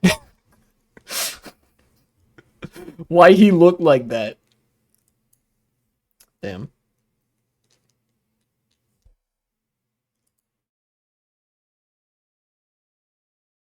God, I hope we get those files. I honestly like. I want to do a little bit of like conjecture and projecting out certain scenarios, right? Because that's fun, but I don't think it's like immediately useful. Genuinely, actually, no, I do think it's useful. There's a version of this that is useful. There are a few situations that I see potentially playing out for any one of these. And I think all of them genuinely end horribly for Republicans and for like elite Democrats as well. You know, anybody who's on the list, mostly Republicans, because they're going to be overrepresented there. Um, I think like, yeah, big surprise. They're all morons. I think if they release the files fully, right? Like what we all want to happen, we want to see the files, right? We want to see the client list. We want to know who is part of this power broking ring of like extremely powerful and wealthy individuals, and we want them to face the music, right? I'm sure your average person probably wants that. If they just release it full Monty, nothing redacted, or like really, really minimal redactions, then like they're all facing the music. Their political careers are over. I don't know if any of them are seeing prison time, but like it's not out of the possibility that somebody among them is going to get lynched, right? And like that would be like for us, that would probably be the good ending. But obviously, if the Republicans and Democratic leadership all implicate themselves all at once in the release of these files, they're donezo. You know, like the no more political career, no more Republican Party, hell, probably no more DNC either. And like there would be a massive period of political reconstitution. I hesitate to say instability because like that's what we're in right now. Where like politics would be fractured because of how many people would have like been implicated by this, right? So obviously the Republicans aren't going to do that. That's option number one. Option number two is they release the files so heavily redacted that it's basically only the names of Democrats or like very low level comparatively people that are named and visible in the Epstein client list. And that could go one of, well, realistically, that could only go one way. I doubt if it would have that big of an impact. Politicians are easily replaced, fire them all. I don't give a fuck. Well, that's the thing, right? If so many politicians are all implicated, like they probably are, then genuinely the national infrastructure for the Republican and Democratic Party would fall apart. Because it's not just politicians that are implicated in this. It's donors. It's consultants. It's the people who fuel the like corporate-driven political machine at the federal level and even at the state level in the United States. Cuomo, like Andrew Cuomo is implicated in this. Bill Clinton is implicated in this. You know, Chuck Schumer from his response to this and Hakeem Jeffries as well. A number of very high ranking people are going to implicate this. So it's not just that people will be gone, though people will be gone. Structures are going to start falling apart. Structures that have been instrumental in maintaining a extremely exploitative status quo. Genuinely, I think the DNC and RNC will decay as a result of this, you know?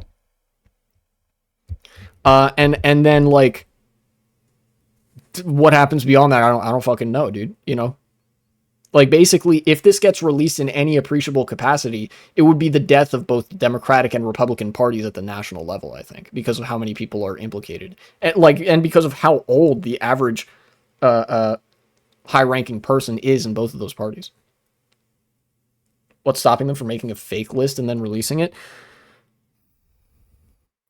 You know, I don't know. If as many people are implicated as they are, it is possible that they make a fake list and release that. But genuinely, I think even if they did that, it would be just a different version, even if they made it really convincing, because there's a lot of people in what we would colloquially know as the deep state that are implicated in Epstein's wheeling and dealing, right? Certainly there would be the institutional connections necessary to make an otherwise convincing forgery of a client list. But if so many names are excluded, they have to pick and choose who takes the fall here. You know, like, because if they release a fake list that conveniently doesn't have Donald Trump's name or Bill Clinton's name or any of the Republicans' names on it, then, like, people are going to know what's up. They're going to be like, nah, this list is so fucking obviously fake. Yeah. They would just remove the names of the people who like, were on board in making the list, right? And in that case, I think it'd just be a different version of them releasing the real list, but with a bunch of redacted names on it. People would know immediately there's no fucking way that this guy was hobnobbing with the likes of Bill Clinton and Donald Trump and all these people, and none of their names are on this list, you know? For them, it's the best case scenario. No, I genuinely think it isn't. I genuinely think that their career would be over either way. I think it would be a giant fuck you, and people would be even more mad because it's another piece of the cover-up. You know how they say the cover-up is worse than the crime? In this case, it is most definitely not. You know, I think the crime is worse than the cover-up here. But, like, people will be increasingly outraged when they perceive that, like, they're just committing to the cover-up through and through. You know? So they can't release the full list, obviously. They can't release, like, a redacted list. They can't release a fake list because that would functionally be the same as a redacted list. You know? The two options that they're realistically left with is to try to release some things that maybe resemble a list but aren't really the list. You know? But also aren't, like, clearly edited. What they're left with effectively is misdirection. They have to point at something else and hope that people stare at that long enough to forget the Epstein client list, which is what they've been doing, which is what the point of, like, Tulsi Gabbard trying to say, like, oh yeah, Obama bad and we should, like, prosecute him, teehee.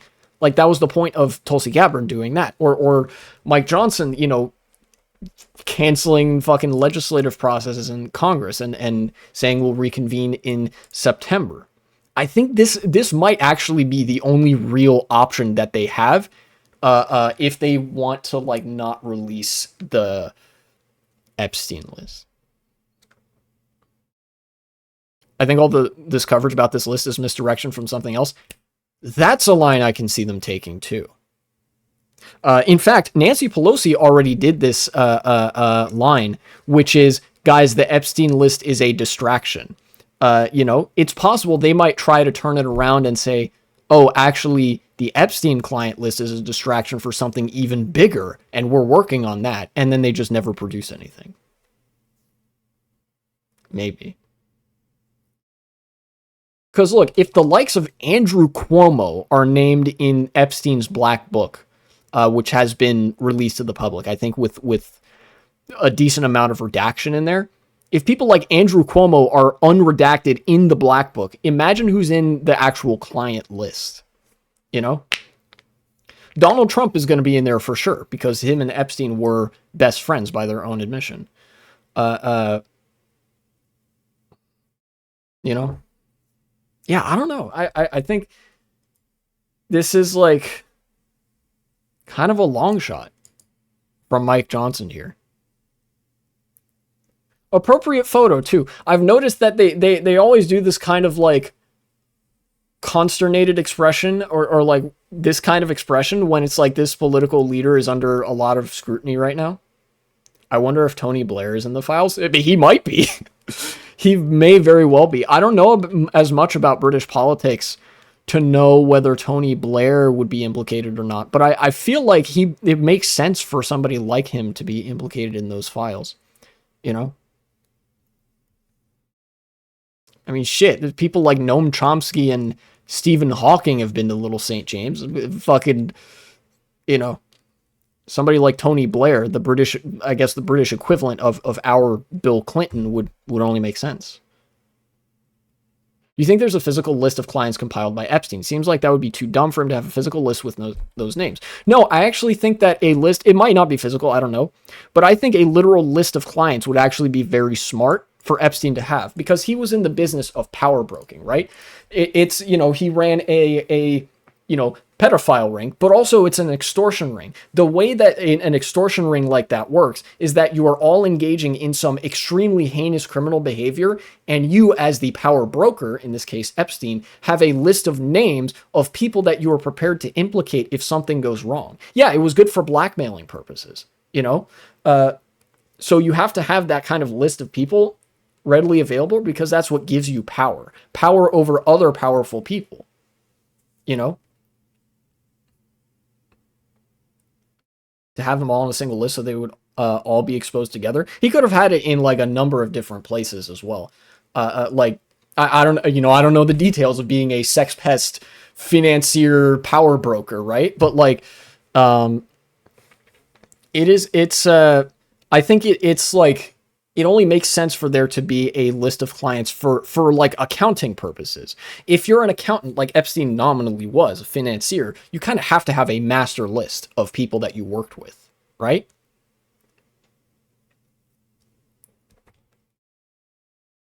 File on each of them, but not a list with their names together. Again, he was a financier. He probably had both.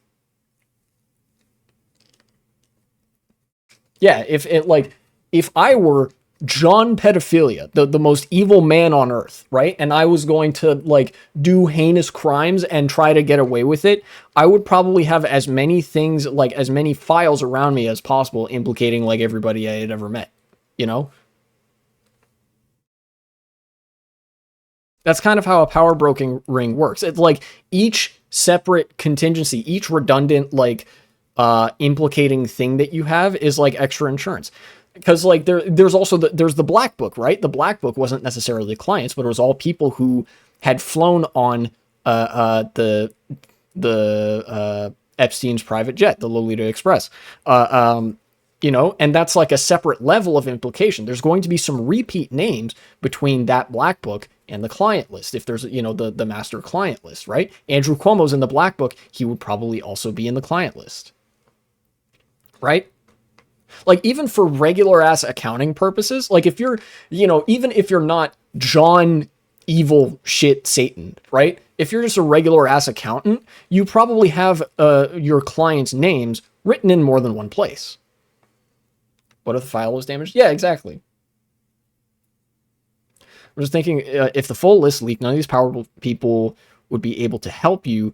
You'd want to keep as many powerful allies as you can in the event that something leaked or they were onto you. Like the full list.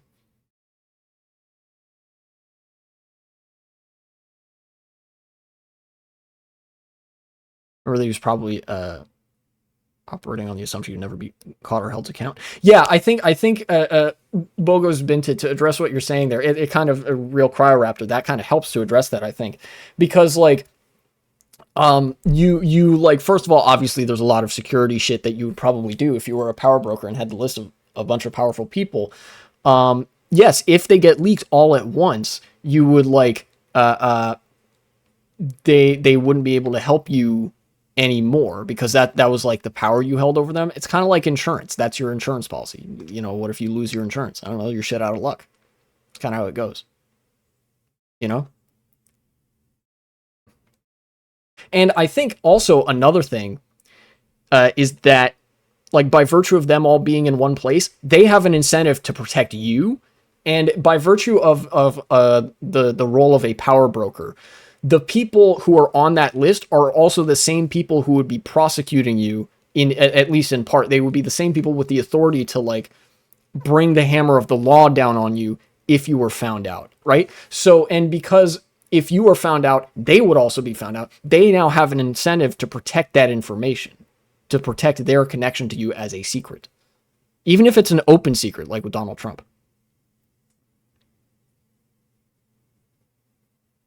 So many people wants to be a good weapon against the government. Yeah, because it's like fucking attorneys general and like politicians, business people who have real ass power in America and in other countries, you know? And so like, if it leaks, all of them are implicated, and like, that's really bad for them. A lot of these people, in order to be like associated with Epstein to begin with, you have to be a special kind of evil, right? So it would obviously also be in their interest to cover that up, you know? Be like, if you try to take me down, I'll take down everything all at once before you can stop me. Yeah, exactly. I don't know. Look, it's kind of crazy that this has captured the attention of America in the way it has, right? Like even something as dramatic as ICE, like immigration agents, just black bagging people and disappearing them and shipping them out to like different federal facilities and eventually to like CCOT or someplace. Even that doesn't get as consistent and longstanding attention as something like this. But I feel like this is just so, this is such an implication of like the system and the people who run it that like this is not going to easily go away. I'll say that much.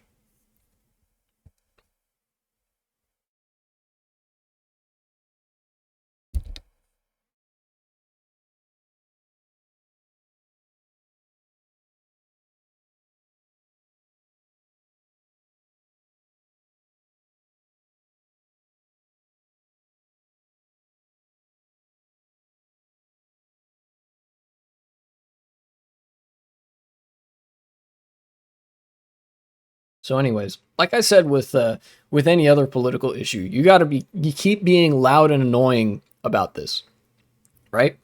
You can it's funny, you can almost tell who's implicated and who's not by like how they're reacting to this information, right? Like especially if they're in a position where it makes sense to them for them to be implicated or not. There are some politicians who have reacted to this in such a way that it's like, okay, they're obviously not on the list. Otherwise they wouldn't be like calling for the release of it and doing things that could potentially actually get it released. Ro Khanna, Don Beyer of all people, who's my representative, is centrist fuck on some things, like really ineffective on some things, but on this one he was like, yeah, I wonder, you know, why Mike Johnson is suspending all activities in the House of Representatives, you know? Thomas Massey, Ro Khanna, Don Beyer, AOC, you know, Maxwell Frost, John Ossoff, just to name a few. These are people that are not, like, definitely not implicated on the list because of, like, how they've reacted to this information. It's tempting to sort of engage in the sort of conspiracy of like, oh, but what if they're strategically reacting this way to blah, blah, blah, blah, blah. People aren't actually that smart, you know? Did you hear the Donald Trump phone call when you heard that picture was leaked? I did not hear the phone call. Is there audio? Do we have that?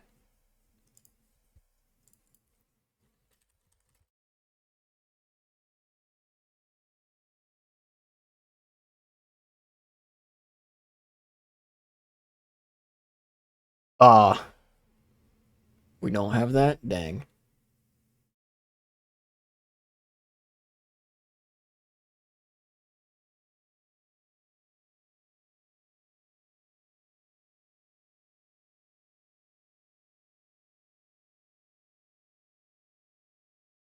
Oops.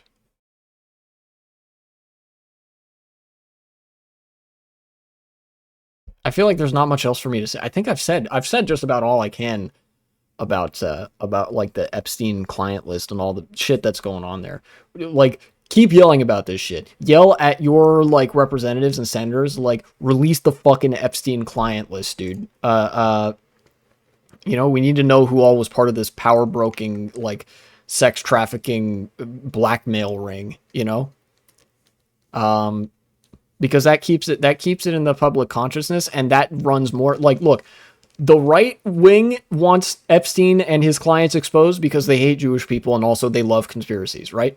At least those are the two different. Not all of them believe both of those at the same time, but those are the two prevailing sentiments on the right. The left wants the Epstein client list released and all the clients exposed and like implicated because we fucking hate the powerful and like the uber wealthy and people who have like hollowed out society so they can engage in sex crimes for fun, smiley face, while all of us like die.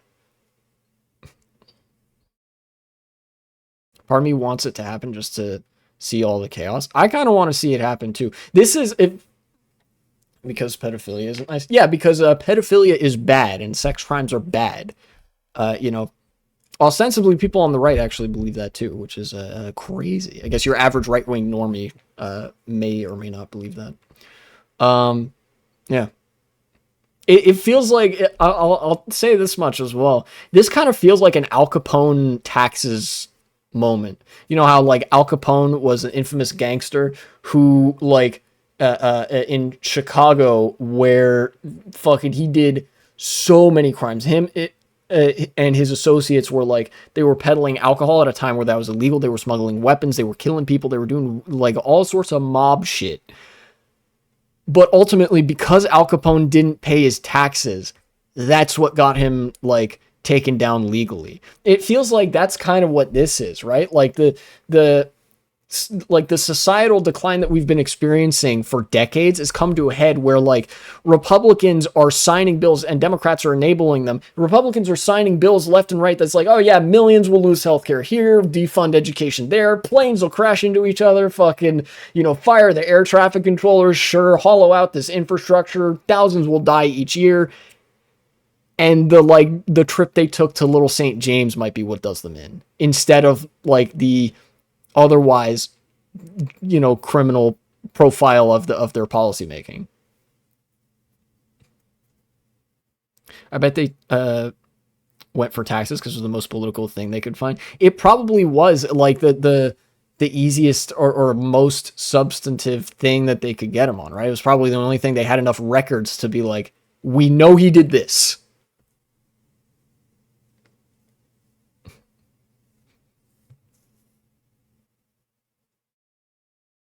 Yeah.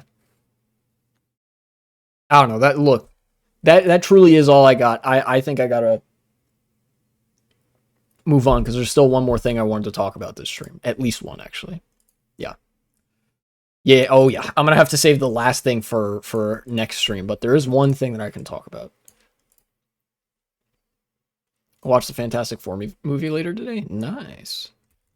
I hopefully will be able to watch the Superman movie sometime in the future. I would like to see that. Anyways, BNO News. I see this on Twitter sometimes, not entirely sure of how reputable it is, but this came up recently. I knew that like the situation was probably going to deteriorate in Ukraine just by virtue of like countries being at war for long enough. This, you know, life doesn't tend to get better, you know, crazy connection to make, but Zelensky signs law weakening Ukraine's anti-corruption bodies, prompting protests. Yeah, crazy. War has negative consequences. Nobody realized this. Nobody can believe this.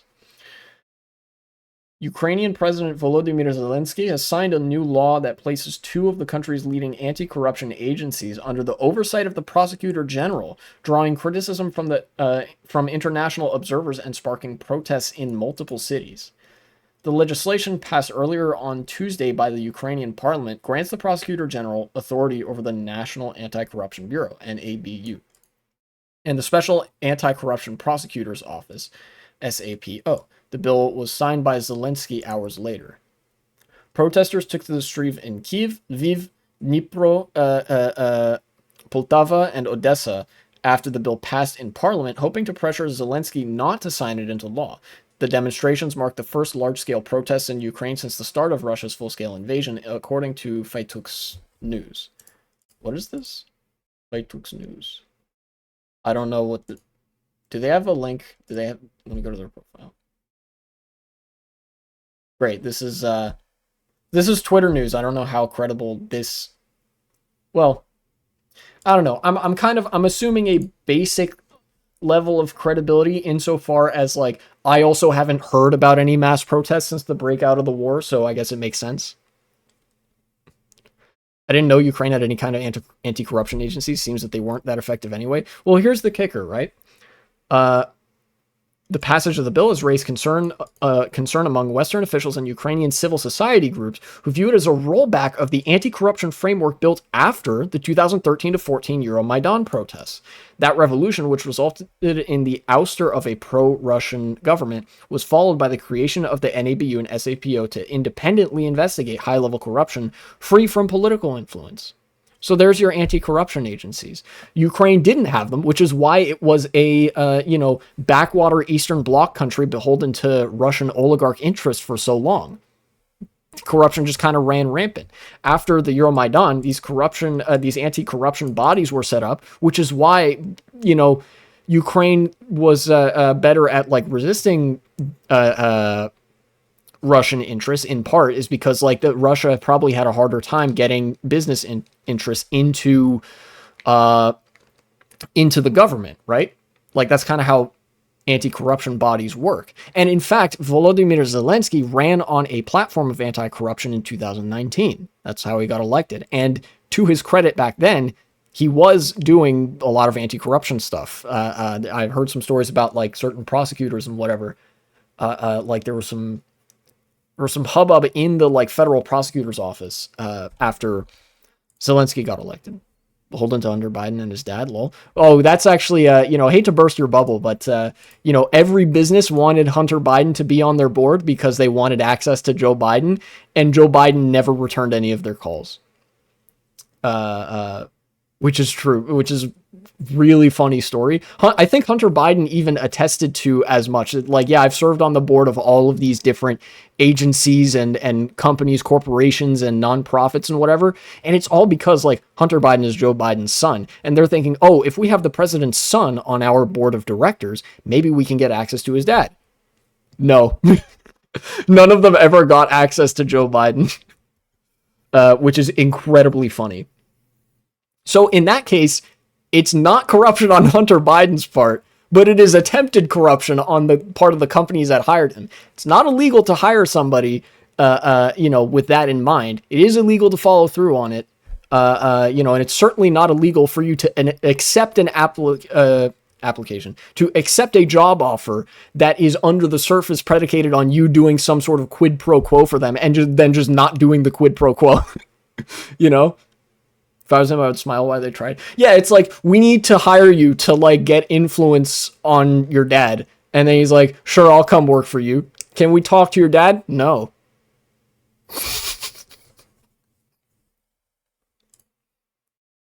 I mean, seriously, they're like, literally, Joe Biden was, like, a uniquely not friendly to corporate interests president, which it's sad because of the genuine ideological contradictions that reside in Joe Biden's brain, right?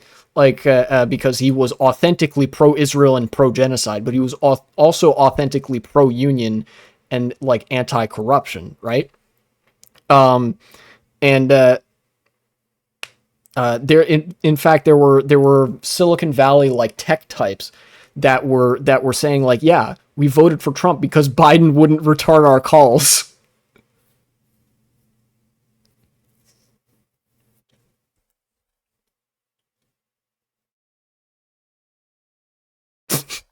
Dude, yeah, the fucking like, hey, can you get us in touch with your dad? Sorry, he's asleep.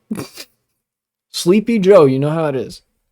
Anyways, according to the Kyiv Independent, the prosecutor general is widely seen as politically dependent, and the new law effectively allows the president's office to exert direct influence over anti-corruption investigations. The outlet described the change as part of a broader campaign against independent oversight bodies. Oh shit. Okay, this went actually beyond what I thought it did initially. On Monday, the day before the vote, security forces carried out coordinated raids on dozens of NABU employees' homes. NABU's chief claimed some of the searches were violent, and the Kyiv Independent cited a local report alleging that officers forcibly opened a detective's eyes to unlock his phone. Oh shit. The searches were reportedly based on a range of charges, including minor traffic incidents and drug accusations. Yeah, this seems like a genuine, like, sprouting of corruption in the midst of a war-torn environment, which leads me to believe, I guess some Ukrainian officials are in the Epstein files. I'm sure there are some. This leads me to believe that what's likely going on here, what I think is going on here, is that the Ukrainian government needs to, like, they're increasingly probably resorting to some kind of quid pro quo or quid pro quo adjacent negotiations or whatever. Like, they're having to do a lot more wheeling and dealing to continue funding the war effort, to continue supporting the war effort and whatever. And that is starting to compromise the government and civil society. You know?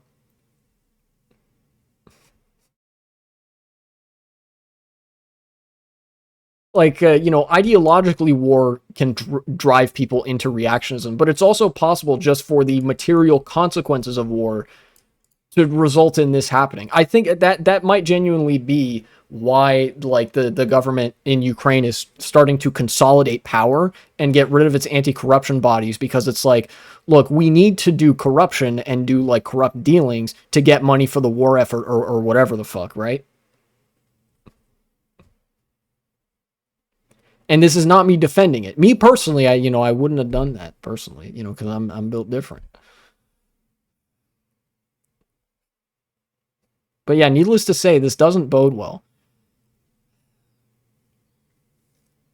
There's a reason why fascists really love war. Yeah, war gets people in such a, like, irrational state of mind, and like, war both has a role in capitulating the average person to fascist ideology and capitulating governments to fascist behavior.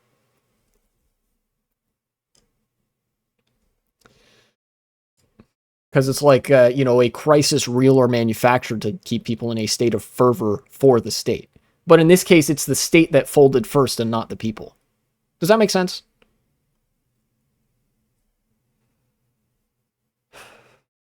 The Kyiv Independent also noted that recent NABU investigations have targeted members of Zelensky's party and inner circle. Ah, okay, this might be why as well. In particular, a close friend of the president and former Deputy Prime Minister Oleksiy Chernyshov was recently named a suspect in a land corruption case. It's a good way to unite your people against a real or imagined enemy. Yeah. Of course, it bears mentioning, Ukraine obviously didn't choose to be invaded here. But yeah. European Commission expressed concern about the new law. These institutions are crucial to Ukraine's reform agenda and must operate in an independent way to fight corruption and maintain public trust. Which is a good narrative tool. It is. The EU provides significant financial assistance to Ukraine, conditional on progress in transparency, judicial reform, and democratic governance. Ukraine's accession will require a strong capacity to combat corruption and to ensure institutional resilience, a spokesperson added, according to Politico Europe.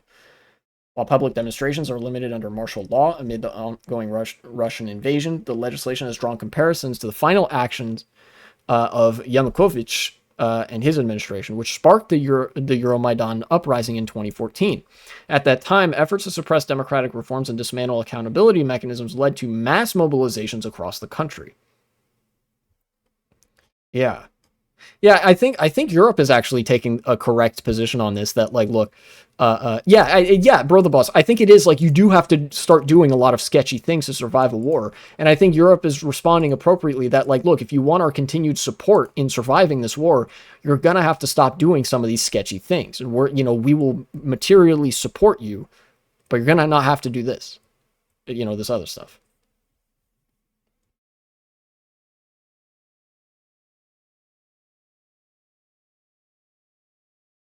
But yeah, it might be a little bit of, like, Zelensky as the president is also acting as, like, a top military official, right?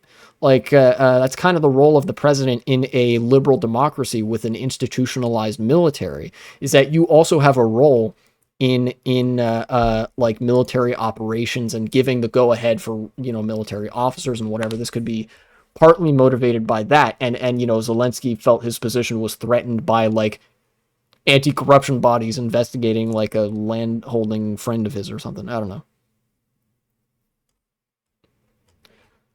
Either way, this doesn't bode well. And truthfully, I do think that the only way for like for something like this to be resolved, obviously, you know, Mr. Socialist Man wants socialism. That's crazy. Nobody can believe this. I genuinely think short of that, short of like radically altering the relationship between like property and persons, you know, between people and the market and whatever, I think the only way that you can really resolve this is to both increase the amount of aid you're willing to give Ukraine and also like make said aid contingent on an increasing amount of pressure to root out that kind of corruption, to, you know, reverse this change and whatever else to keep Ukraine democratic. Because like it, and that does actually still require some radical alterations of like the relationship between capital and people, because a lot of the aid is like in Ukraine. One of the critiques that myself and some pro-Ukraine leftists have had of the West providing aid to Ukraine is they only ever provide just enough to prevent Ukraine from losing outright. You know, there's a lot more that the US and Europe could have been giving Ukraine in order to fight Russia. There's a lot more that we could be leveraging on Russia to make them stop invading Ukraine. But it's in the interest of the military-industrial complex not to end the war, but to ensure that the war gets fought as long as possible, you know? One of the things that I was concerned with, that some other people were as well, that it was that Ukraine would eventually become another forever war, right? Where there's like arms manufacturers and nation states supporting either side of the conflict, and there's relatively stagnant front lines. And it's just like, it's a way for, you know, the arms manufacturers and the defense contractors to just constantly rake in the money, because there's always a war to be fought where new equipment can be tested, where people can get real world combat experience, you know? And all the while, Ukraine, a country that is home to tens of millions of people, is going to go down the shitter. And I think this is like one of the one thing that sort of indicates we might be on that road. I don't know. It's kind of concerning, you know?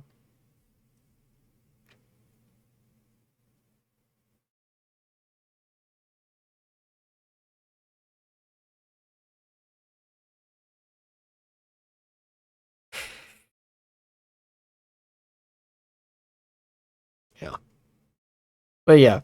Look, I guess what I'm saying is, like, short of socialism, you would still need to do socialism. Yeah, dude, like, I can't help it. Reality keeps pointing to socialism. Reality keeps pointing to, oh yeah, the fucking capitalism is making a world that's just worse for everybody, because the things that make the most money and the most profit and therefore benefit, like, the market the most aren't the things that, like, make people's lives better and improve the world in a material and measurable sense, apart from haha green money number line go up, right? And like, this is the result. It's just like everywhere you turn, it's like, how can we fix this without socialism? Fuck, you can't. You know?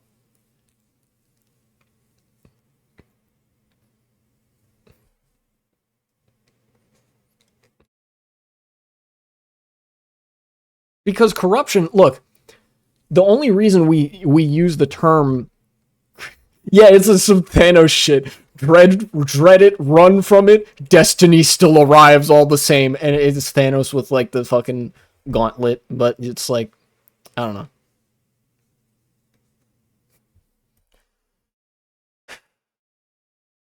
Seriously, you know, the thing that we call corruption, the phenomenon that we call corruption in Ukraine.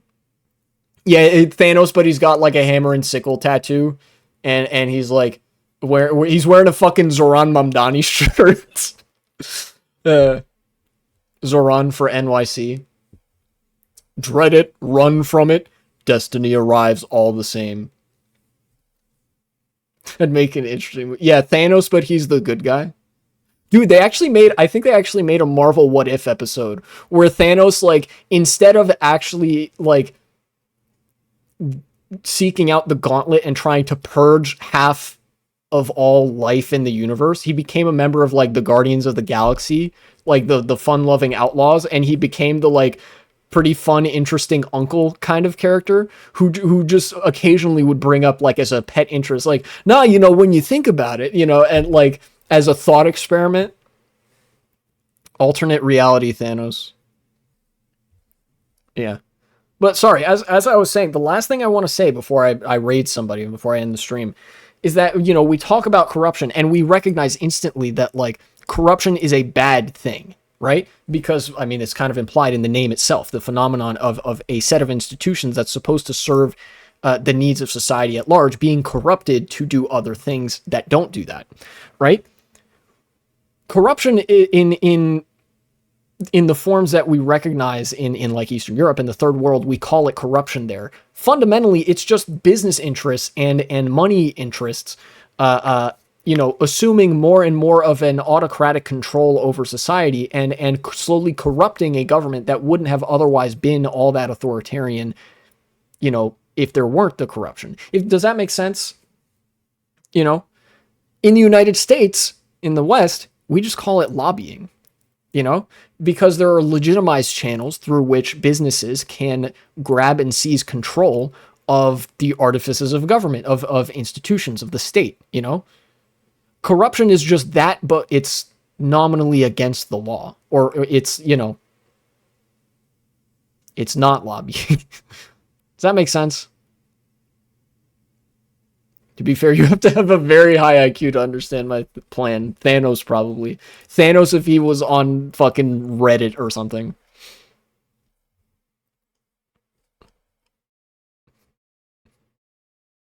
Thanos if he was a Redditor. God. I'm almost ashamed to have come up with that. But yeah, this shit's bad. And you know, as usual, it's all just like fucking, wow, that's crazy. The influence of capital and like the people with a lot of money who want to make the government serve their own interests and grow their portfolios is hollowing out society and like you know, making people's lives worse, and they've assumed more control in a time of war because it's a time of crisis and the government is relatively weak or something like that. You know, relatively vulnerable to those kinds of influences. It's all roads point to socialism, man.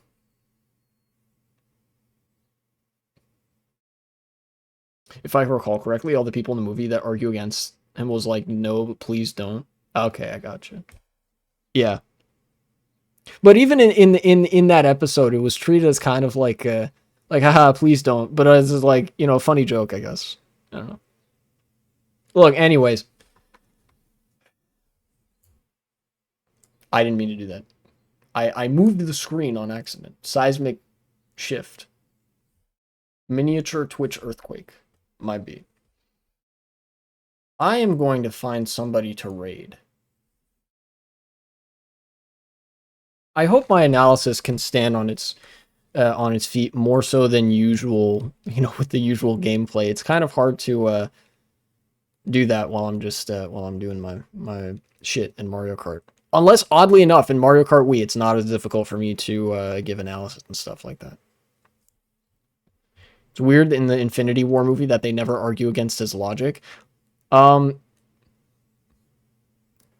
think it's because, like, first of all, Infinity War as a Marvel movie is made for, like, low common denominator audiences and stuff. That's not, like, the part of Infinity War that, like, really makes it enjoyable. They're trying to sell Thanos as a villain that like has a point, so they can't have anybody like really argue against him. But also, what Thanos is doing essentially is taking the status quo as we would recognize it. That is to say, like, it's going to be cliche as fuck, capitalism on Earth, and basically just resetting it to an earlier point, you know, by killing half of all things. So it's like, oh, you haven't like grown to this point yet or whatever. You know, arguing against what I'm trying to say is arguing against Thanos would require recognition of certain systemic flaws in society that can be fixed that movie studios like Marvel wouldn't be willing to bring up. Does that make sense? No one ever seems to have pointed out that his plan is dumb because people do this thing called reproducing. Yeah. Yeah, even in that context, it is pretty dumb that, like, nobody challenges Thanos rhetorically. Because again, it's like it's like, oh, you're supposed to sympathize with Thanos. Like, you know what? No, actually.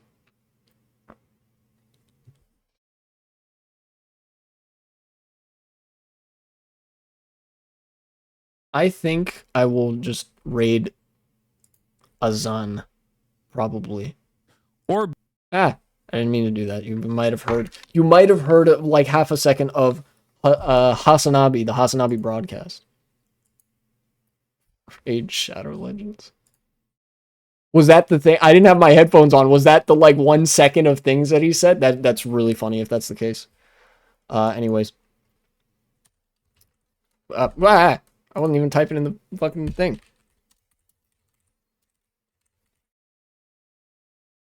This has been a good stream. Thank you guys all for showing up.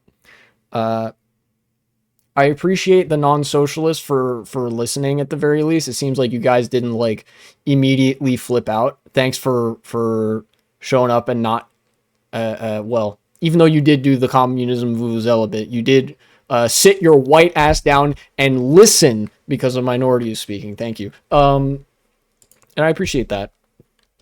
I'm gonna raid Hasan. I'll be back soon enough, I hope.